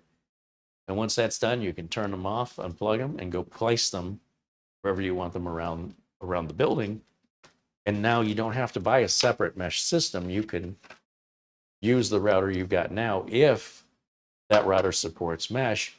And that's one of those things that gets added to the router, usually with firmware updates. They might, for example, sell you the router without the mesh option. And then 6 months or a year later, there's a firmware update. Maybe not even that. And you go, oh, it's a new firmware, I put it on. And then when you look, you'll see in many cases they've added the mesh, or at least ASUS does, and TP-Link as well. So you could create a mesh network out of a standard router if a standard router wasn't cutting it for you. But when you do that, you will lose one of your channels in the backhaul the same exact way you did before. All right, let's see if there's any questions. We're 2:30, hour and a half into this. Let's see.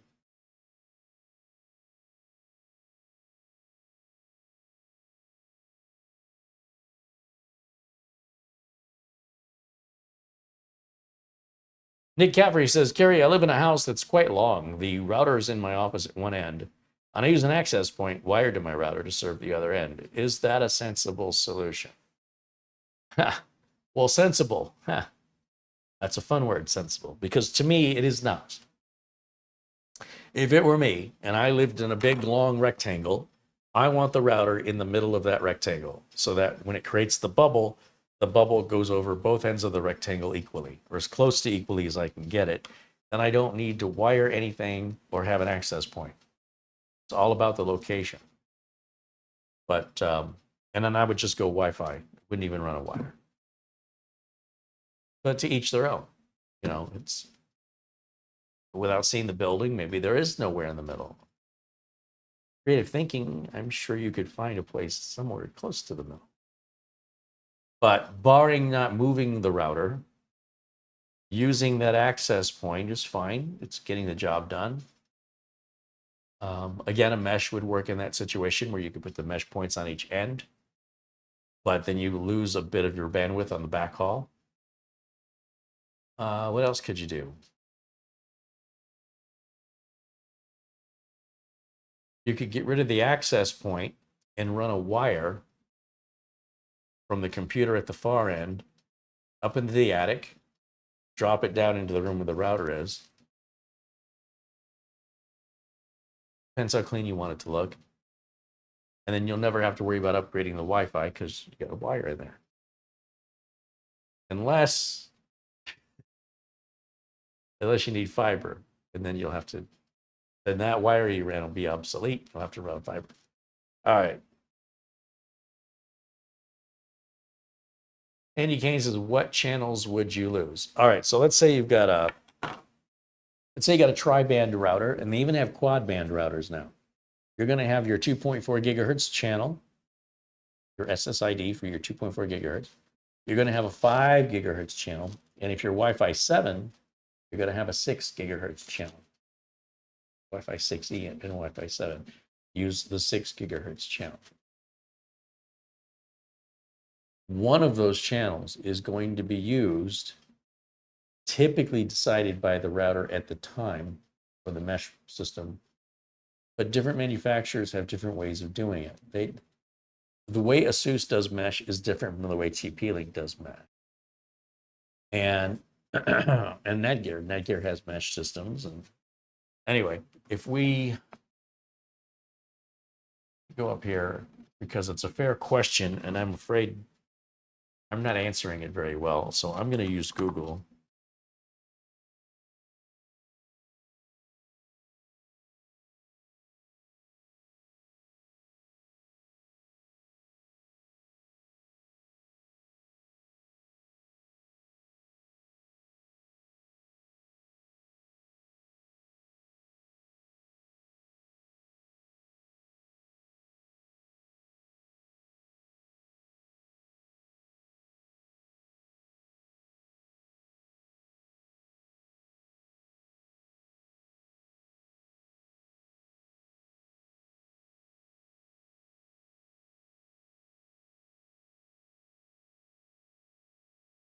There are a number of articles that go on for, 4 or 5 pages explaining this. But I think the short answer is there isn't a specifically dedicated channel that the mesh decides which channel to use based on what you're connecting to it, what's not idle, obviously what is pulling data right now, and on what channel is it doing that. Which channel right now is the least used and has the least interference for the best signal. It calculates all this, and it'll use that channel as the backhaul. And as you change what you're connecting to the router, that backhaul channel may change. So for example, if you are not even using 2.4 anymore, let's just say all your devices are fancy, the backhaul channel may just be the 2.4. Some mesh systems allow you to run a cable between them. So if you could plug a cable in to one mesh point and run that cable to the other mesh point, we call that a wired backhaul. But if you were going to do that, why not just wire the whole place, right? Wire it from a switch on one end to a switch on the other end, and then from the switch into the devices. Unless you have devices that don't take cables, like phones, tablets, then laptops. Then you've got to have Wi-Fi. Or if you've got devices that are Internet of Things devices, such as a Ring doorbell or garage door openers, things of that nature, then you could still add an access point or a router somewhere in between for all those wireless requirements. And then you don't deal with the channels, right? You just run the cable as a wired backhaul, and now all your channels are yours to use.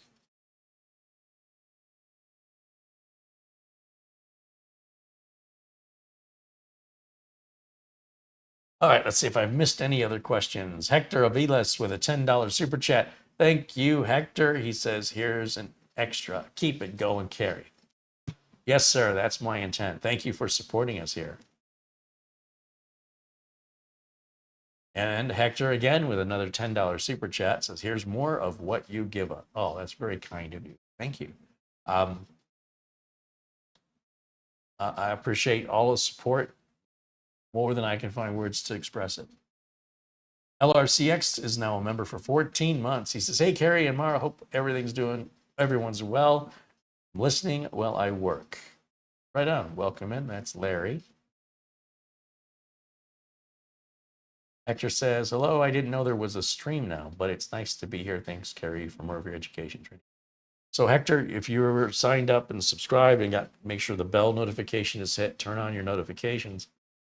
And then depending on who your email is through, make sure that you're not blocking those alerts that come in to all subscribers that have the little bell icon clicked.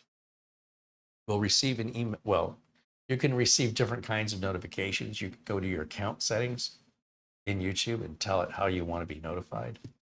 If you have the YouTube app installed on your phone or you want it sent to your email, have a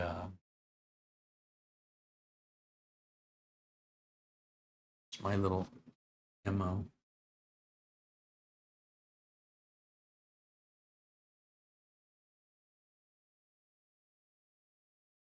So in OBS, the software I use to stream, there's a long list of little intros and things that were created. Trying to find the like and subscribe one, which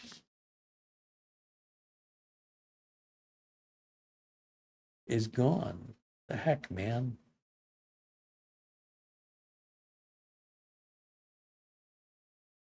Huh, I'll have to look into that after the show.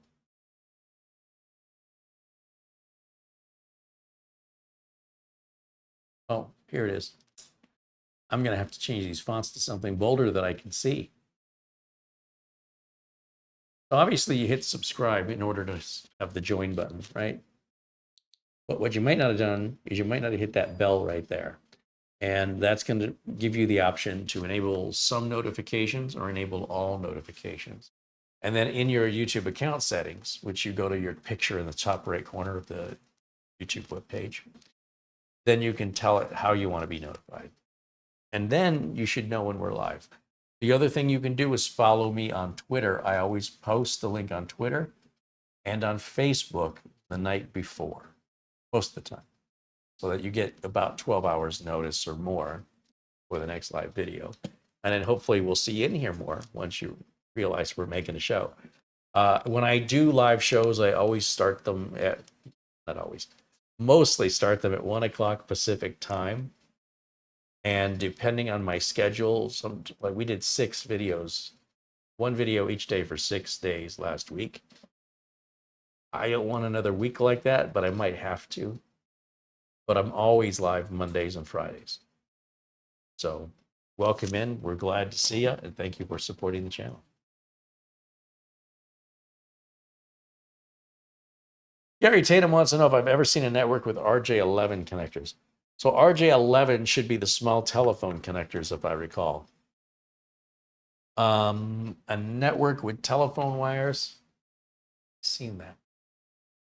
I've seen the telephone wires used for little gizmos and gadgets and things, you know, kludged, but not a computer network. No. Not unless the other end of it was plugged into a phone and it was dial-up. Or connected into a modem is what I mean.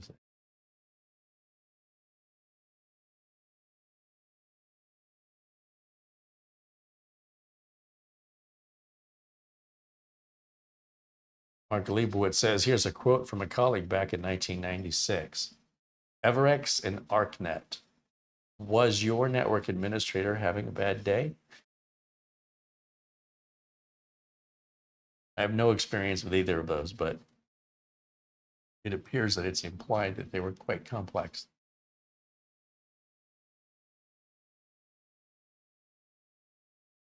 Barry Klein said earlier I was talking about 10 base 2. I couldn't remember, is it 10 base T or 10 base 2? And he said that, Barry says, I ran tons of that. It's 10 base 2. Last computer on each end needed a terminating resistor.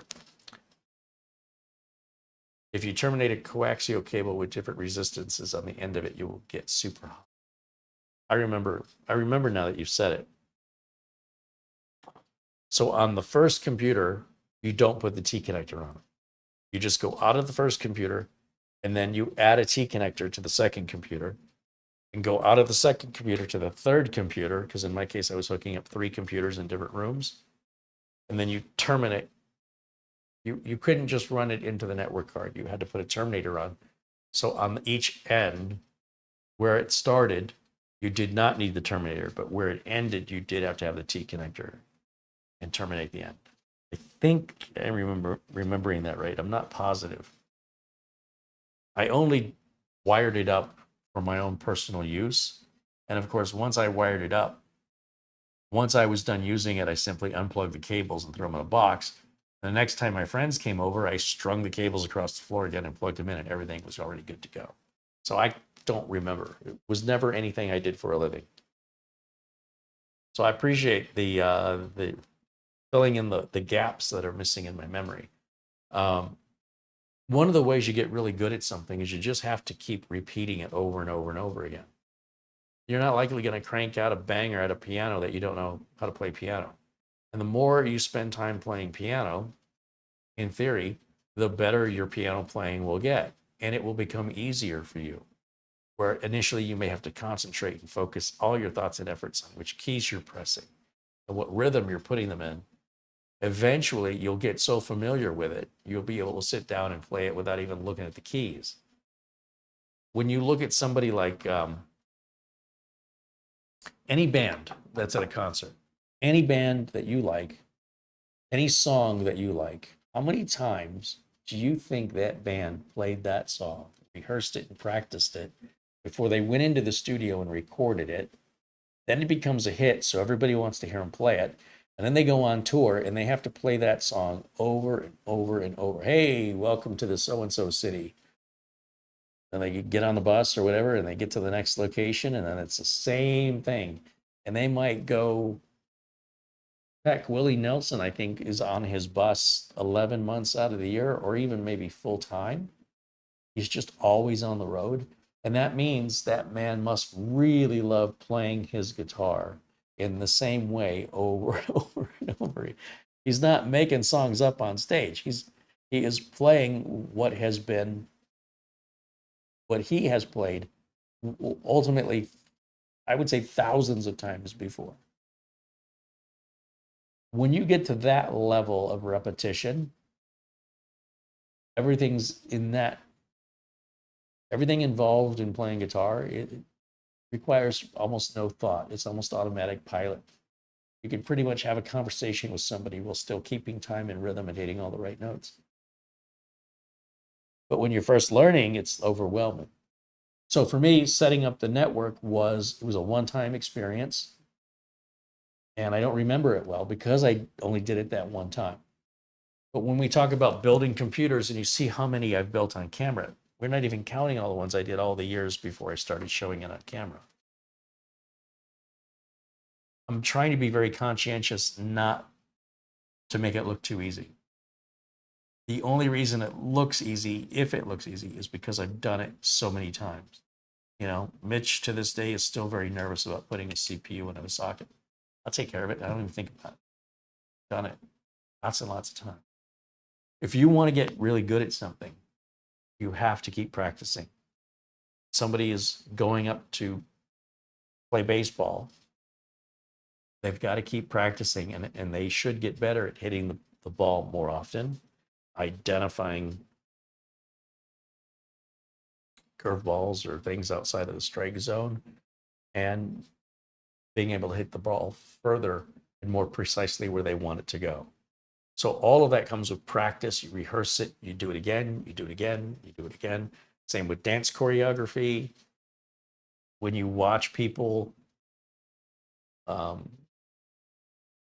putting on a stage show, there's so much rehearsal. They've repeated that so many times. And if you admire that and you want to be like that, you can be. Make the same sacrifice they did. Do it over and over and over again, and you will get there. You just have to want to. Mike Ely with a $20 super chat says, keep up the great videos. So thank you, Mike. Gary Tatum said he played in a metal band for 15 years, and you play each song thousands and thousands of times.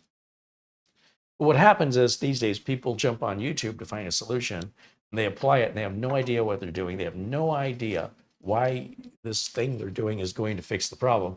They trust and believe that, oh, this guy seems believable, reputable. Sounds like he knows what he's talking about. Maybe skip through the comments, see what people say. Okay, and then they go and they fix it. But that doesn't make them a repair person. That's not enough experience to get yourself a job in doing that for a living. And people think, well, what do I need to hire somebody for? I could do it myself. There are many things you can do yourself. And then there are also many things that if you don't have any idea how to construct a building, you should not be putting an addition on your house without proper permitting and plan in place. You're probably breaking the law and endangering your family. So there are levels where you say, okay, I need to hire an architect and I need to get the permits. And these are things you have really no choice in. Unless you're like, well, I can be the architect. I'll just go on YouTube and learn how to be an architect. That might not work in the amount of time you're going to spend. You'll likely run out of time before you even start the project just learning on your own architecture.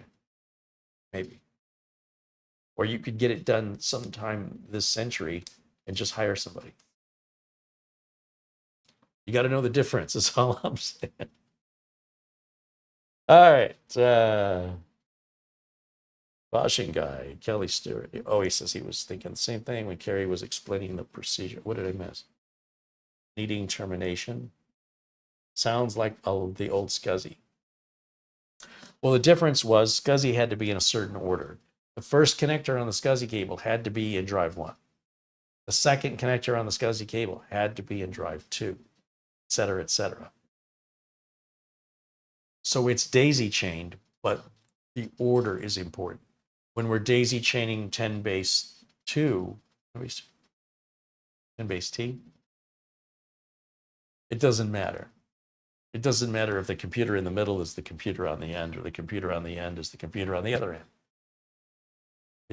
One way or another, they're all going to get serial connection from one to the other. With a SCSI cable, it's a serial connection in a specific order, or it doesn't work, with termination on the end to say, okay, that's the end of the order. Close. It's close, but it's a pretty major difference if you want it to work. I guess that's what I'm trying to say. Close doesn't work with computers. You've got to get it exactly right if you want it to work. And so they've made all of this so much easier that for people to say networking is hard today, I don't get it. All the networking and sharing features of Windows 10 and 11 are disabled for your security so that you're not openly sharing everything with the entire world for them to grab everything on your hard drive, potentially use it against you. You know, oh, it's such a pain, I have to turn sharing on. I'm not quite sure these people understand. I can't believe that I have to eat. I'm too busy to eat. Okay. I mean, it's in your best interest to eat something. How many days can you go without eating before you make some time to eat? That's a terrible analogy. I must be hungry. The point I'm trying to make is it's there to protect you. So all of that is turned off because most people don't need it, right? The vast majority of people installing Windows 10 and Windows 11, one computer in their house. And if they have more than one, they're not connecting them. But connecting them is really, really easy. They've made it so easy in Windows. And I've heard people make these false claims that Windows 10 and 11 have networking problems. Show me. Show me these problems. The only problems I see with networking are bad equipment, and that would be number two. The number one reason why networking doesn't work is the fault of the user. In my anecdotal experience, the user's done something. They've cheaped out on their cables. They've got the wrong driver installed. You know, they have a rodent in the house that's chewing through their cables. They're trying to use a really old router that's failing and they won't buy a new one. They have turned the firewall on to a point where it's blocking any file transfer. I mean, this just goes on and on. They have some third-party security software like, you know, Norton or McAfee that has its own firewall. They don't know anything about this stuff, and it has to be allowed, allow the data through for your own security. But if it's just Windows 10 or just Windows 11, without any of that other third-party security software, and you're using a modern router with either Wi-Fi or a Category 5E or newer cable, then it's just simply configuring the computer, which is, you know, turning on network discovery, turning on sharing. I would turn off password protected sharing, but you could turn that on or off. I think password protected sharing is ridiculous in a household, but in an office, that's a different story.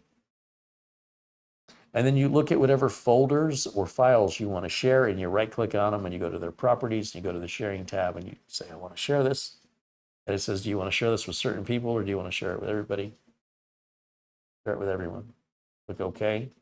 Go to the next computer, turn on its network discovery. And you can share things from it as well if you want to. If not, you can have the sharing. You could have, say, one computer sharing and all the other computers are borrowing, but they're not sharing back. In other words, if you had a database and you said, okay, everybody, I want you to save your files into the database on this computer. Say you got 5 computers. On this computer over here, this one. Then we turn the sharing on this one, but we only turn network discovery on these. And these will all see this one and can read and write to the shared folder if you've given them permission to do so. Or you can require a password, or you could just open it up. Anybody can connect, but they have to be on the Wi-Fi or in your building in order to do so. So for a household, you know, you don't need the same kind of security as what a big business uses. And all that's extremely simple. And anybody who's blaming Windows for networking problems is probably the problem of their networking problem, in my experience. Does anybody here have any problems with networking your computers? William Denton with a $20 super chat. Thank you, William.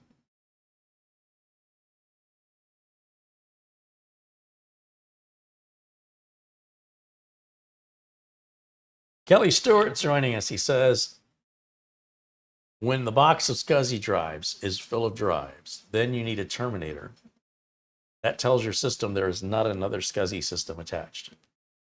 See, all these little details, I knew them, but I don't really know them anymore because all the new stuff that comes out takes up space in my brain. It's not limitless. So other stuff gets kicked out in order to make room for the new stuff. Well, I appreciate that. Some people's memory is better than others, and mine is not good. David Graham says he has a share fest with 4 computers. So the idea and the reason why you would do that in a household is, let's say you have one printer and the person in the other room wants to print to that printer. You have 2 ways you can do this.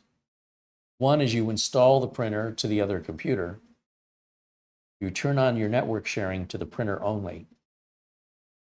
And then the person on the other end of the house wants to print. As long as your computer is on and the printer is on, they can add the printer as though it was connected directly to their computer over Wi-Fi or the network, right? Over the wired network or wireless, doesn't matter. It's like the old school telephones. Remember when they used to have cordless phones? It didn't change how the phone worked. Just got rid of the cable. Other than that, it's still the same. There wasn't certain kind of calls you could make. Maybe you had a time limit before the battery ran out, but otherwise there was no difference. Same thing. So wired or wireless. The other way you can do this is many modern printers can connect to your Wi-Fi, or some have an Ethernet jack that you can plug it into your network. So some printers are wired or wireless. In that case, you would add the printer to your network and not hook it up to any computers.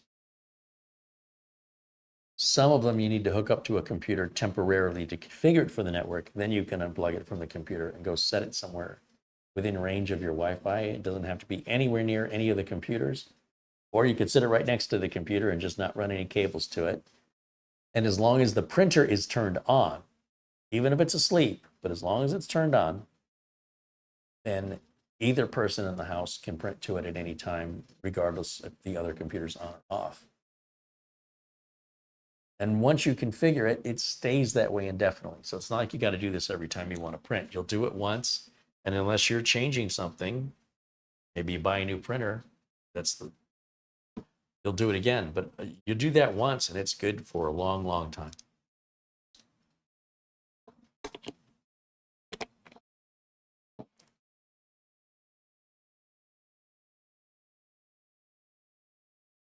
If you have a printer, something else I forgot. If you have a printer that does not connect to your Wi-Fi, let's just say it's USB only. You bought the cheapest, crappiest printer for whatever reason. Now you're going to work harder than the rest of us. But what you can do is you can run the USB cable instead of into the computer. You can run it to a USB port on a router. So this router has a USB port right here. And then you share the printer through the wireless router. So that's 3 or 4 different ways you can do that.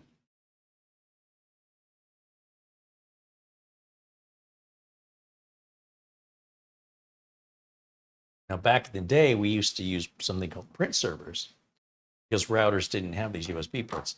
So what we had to do is, if we had an older printer that we wanted to put on the network so other people in the office can print to it, is you type in print server on Amazon and you see what's available. I imagine they still make them. We could take a real quick look here before we wrap it up for today. Let's see.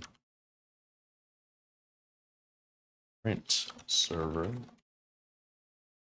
Yeah. So here's the way this works if you're not familiar. If you have an older router, let's say, or a router that doesn't have a USB port in the back, or your printer for some reason isn't compatible, but that's pretty unusual, you can buy something called a print server. Now remember, if you were cheap and you bought just this was the logic, I'll buy that cheap printer. I don't print often enough. I'm not going to spend a lot of money. Then you're going to throw accessories on it that at the end of the day will not only cost you more money, but consume more time and be more complex to set up with more things that can go wrong in the future. print server could fail. Power to the print server could. The cable that runs from the print server to the. Anyway, look, let me share this with you.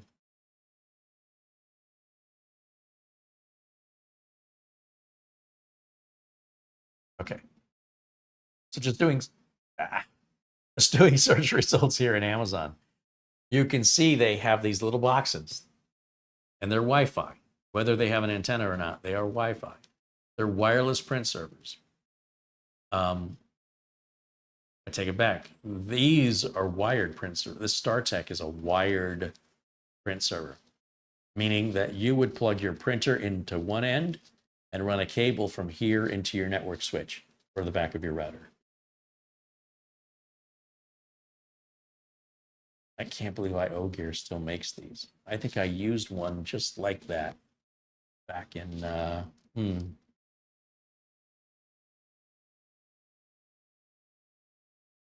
it was more than 10 years ago, maybe 15 years ago.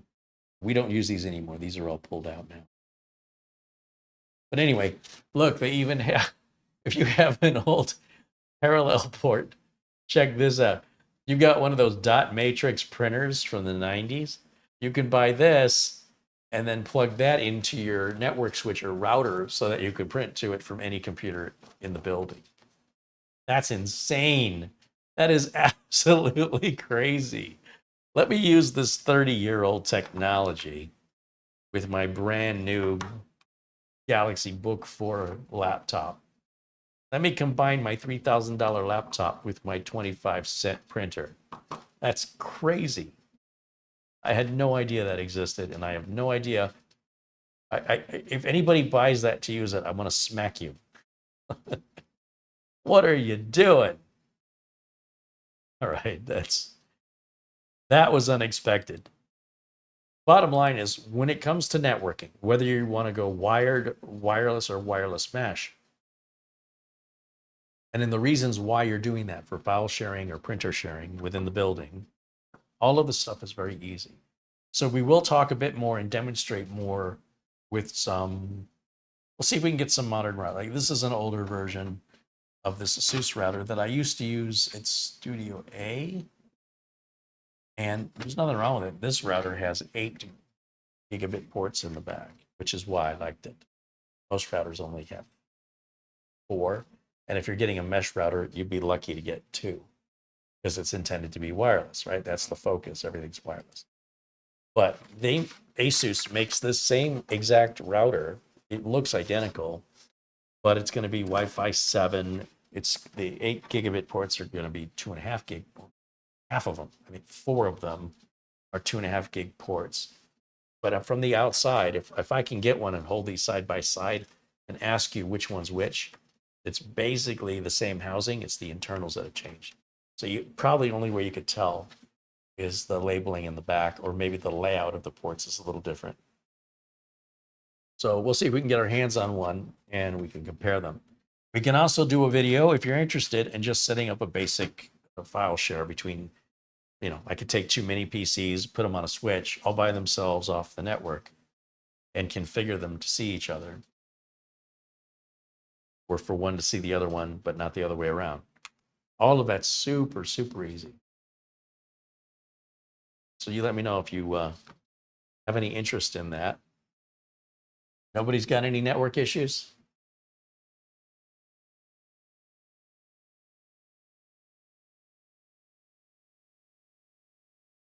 Gary Tatum said he had a problem with his printer losing its Wi-Fi connection, so I just wired it to the router.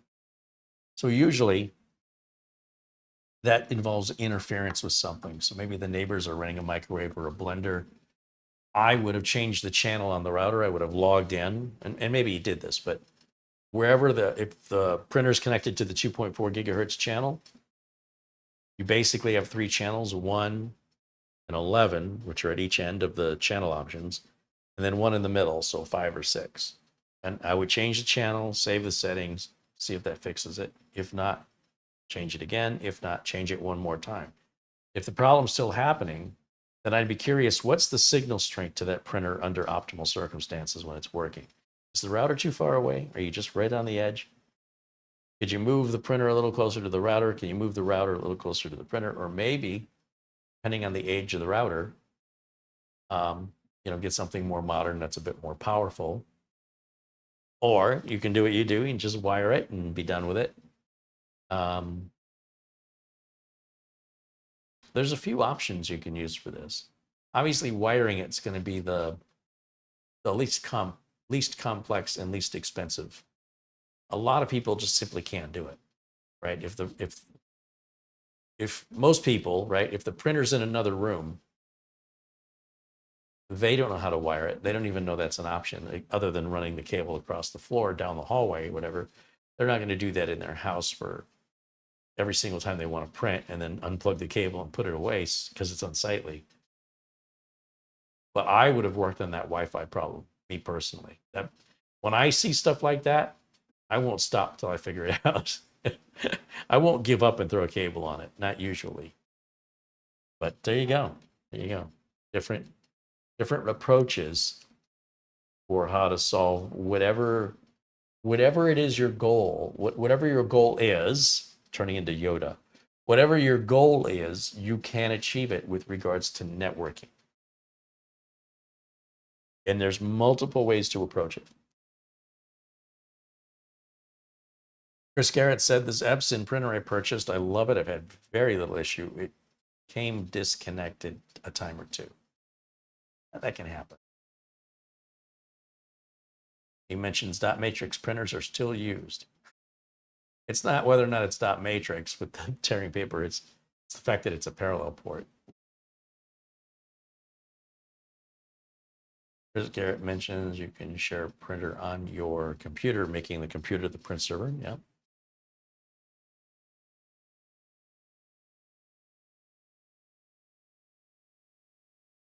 Gary Tatum says, oh, that was a good suggestion, Carey. I never thought of changing the channel. But yeah, the printer is literally sitting next to the router. Yeah, so there's probably some interference on that channel, right? Depending if you're on the 5 gigahertz channel or the 2.4 gigahertz channel. And while the channel selection is automatic, it doesn't typically happen other than when the router's turned on.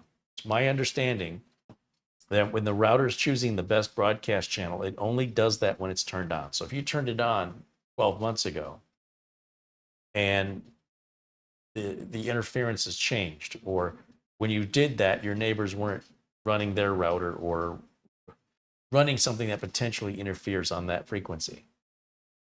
The only way to know for sure is to log into the router, take it off of auto on the channel mode, and set the channel yourself for whatever band, whatever channel or band your printer is using.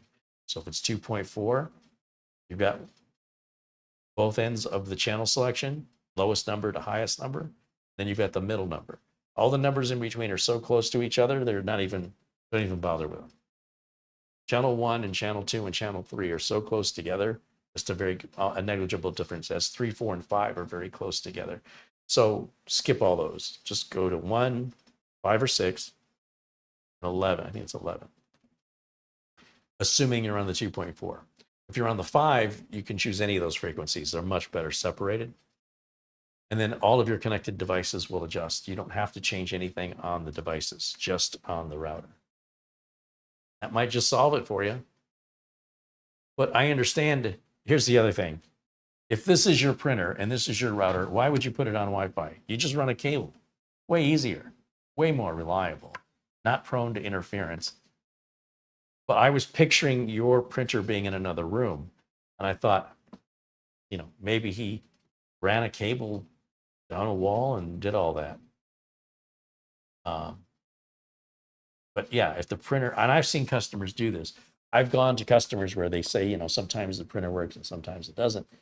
And I go over to their home or their business, and they've got the printer right next to the router, and it's on Wi-Fi.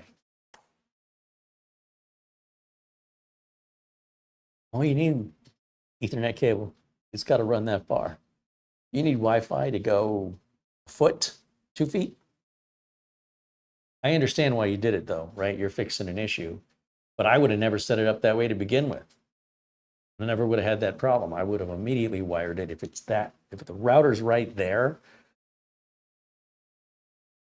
the wired connection is so much faster. I'm just a little lazy. I'm efficient is what I am. I want to get in and out, help my customer and get out. So I know when I run that wire from the router to the printer, I'm done. They're not going to call me anymore unless they run out of paper or ink.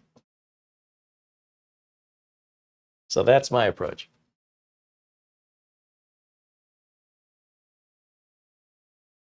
So folks are talking about some businesses that still use dot matrix printers. That's crazy. Gary says, I try that. What does he say? I'll try that. I got to start this all over. I got all the tone wrong. There's no punctuation. There's no period or comma. Kelly says, no. Gary says, I'll try that. I'm kind of like you. I like to tinker with problems like it was just a simple solution at the time.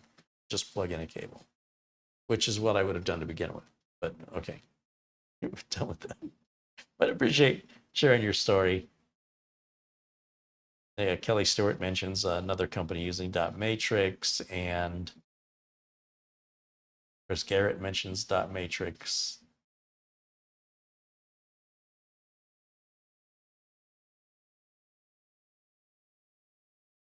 Hector says, sorry, I want time to get my work done. I appreciate everyone's time we spent with Carey. Take care, Carey, till the next one, and good night. Hey, you know what? We're 12 minutes over time, so I got to go too. So thank you guys so much for being members and hanging out with me, and I hope the viewers consider joining us and interacting with each other and myself in live chat by becoming a member and helping keep us sponsor free so we can continue to bring you the content we want to bring you that doesn't have to be approved by a big corporation, or I don't have to read a script a corporation wants me to read in order for me to cash a check so I can keep making these videos. I'm just not going down that road. So if you want to see more independent content, please support it and join us in our chat room during live feeds so we can interact with each other. Thank you to everybody who has contributed today. Let me just check the phone right quick because it just occurred to me I haven't done that. My mama taught me to say thank you, when somebody does something nice. So I feel really bad if I end the show and forget to check the phone.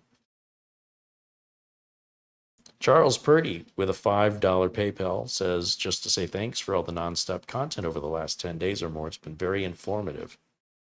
Thanks, my friend, Charlie. Right on. Well, thank you, Charlie. That's very nice. And there was an earlier contribution, I think yesterday, for $25 from Charles Purdy.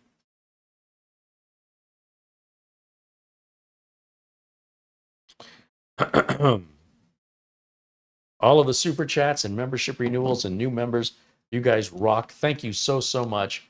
I have a ton of content to get through. I don't know if I can do a video every day this week, but if I can, I will, because I have so much content.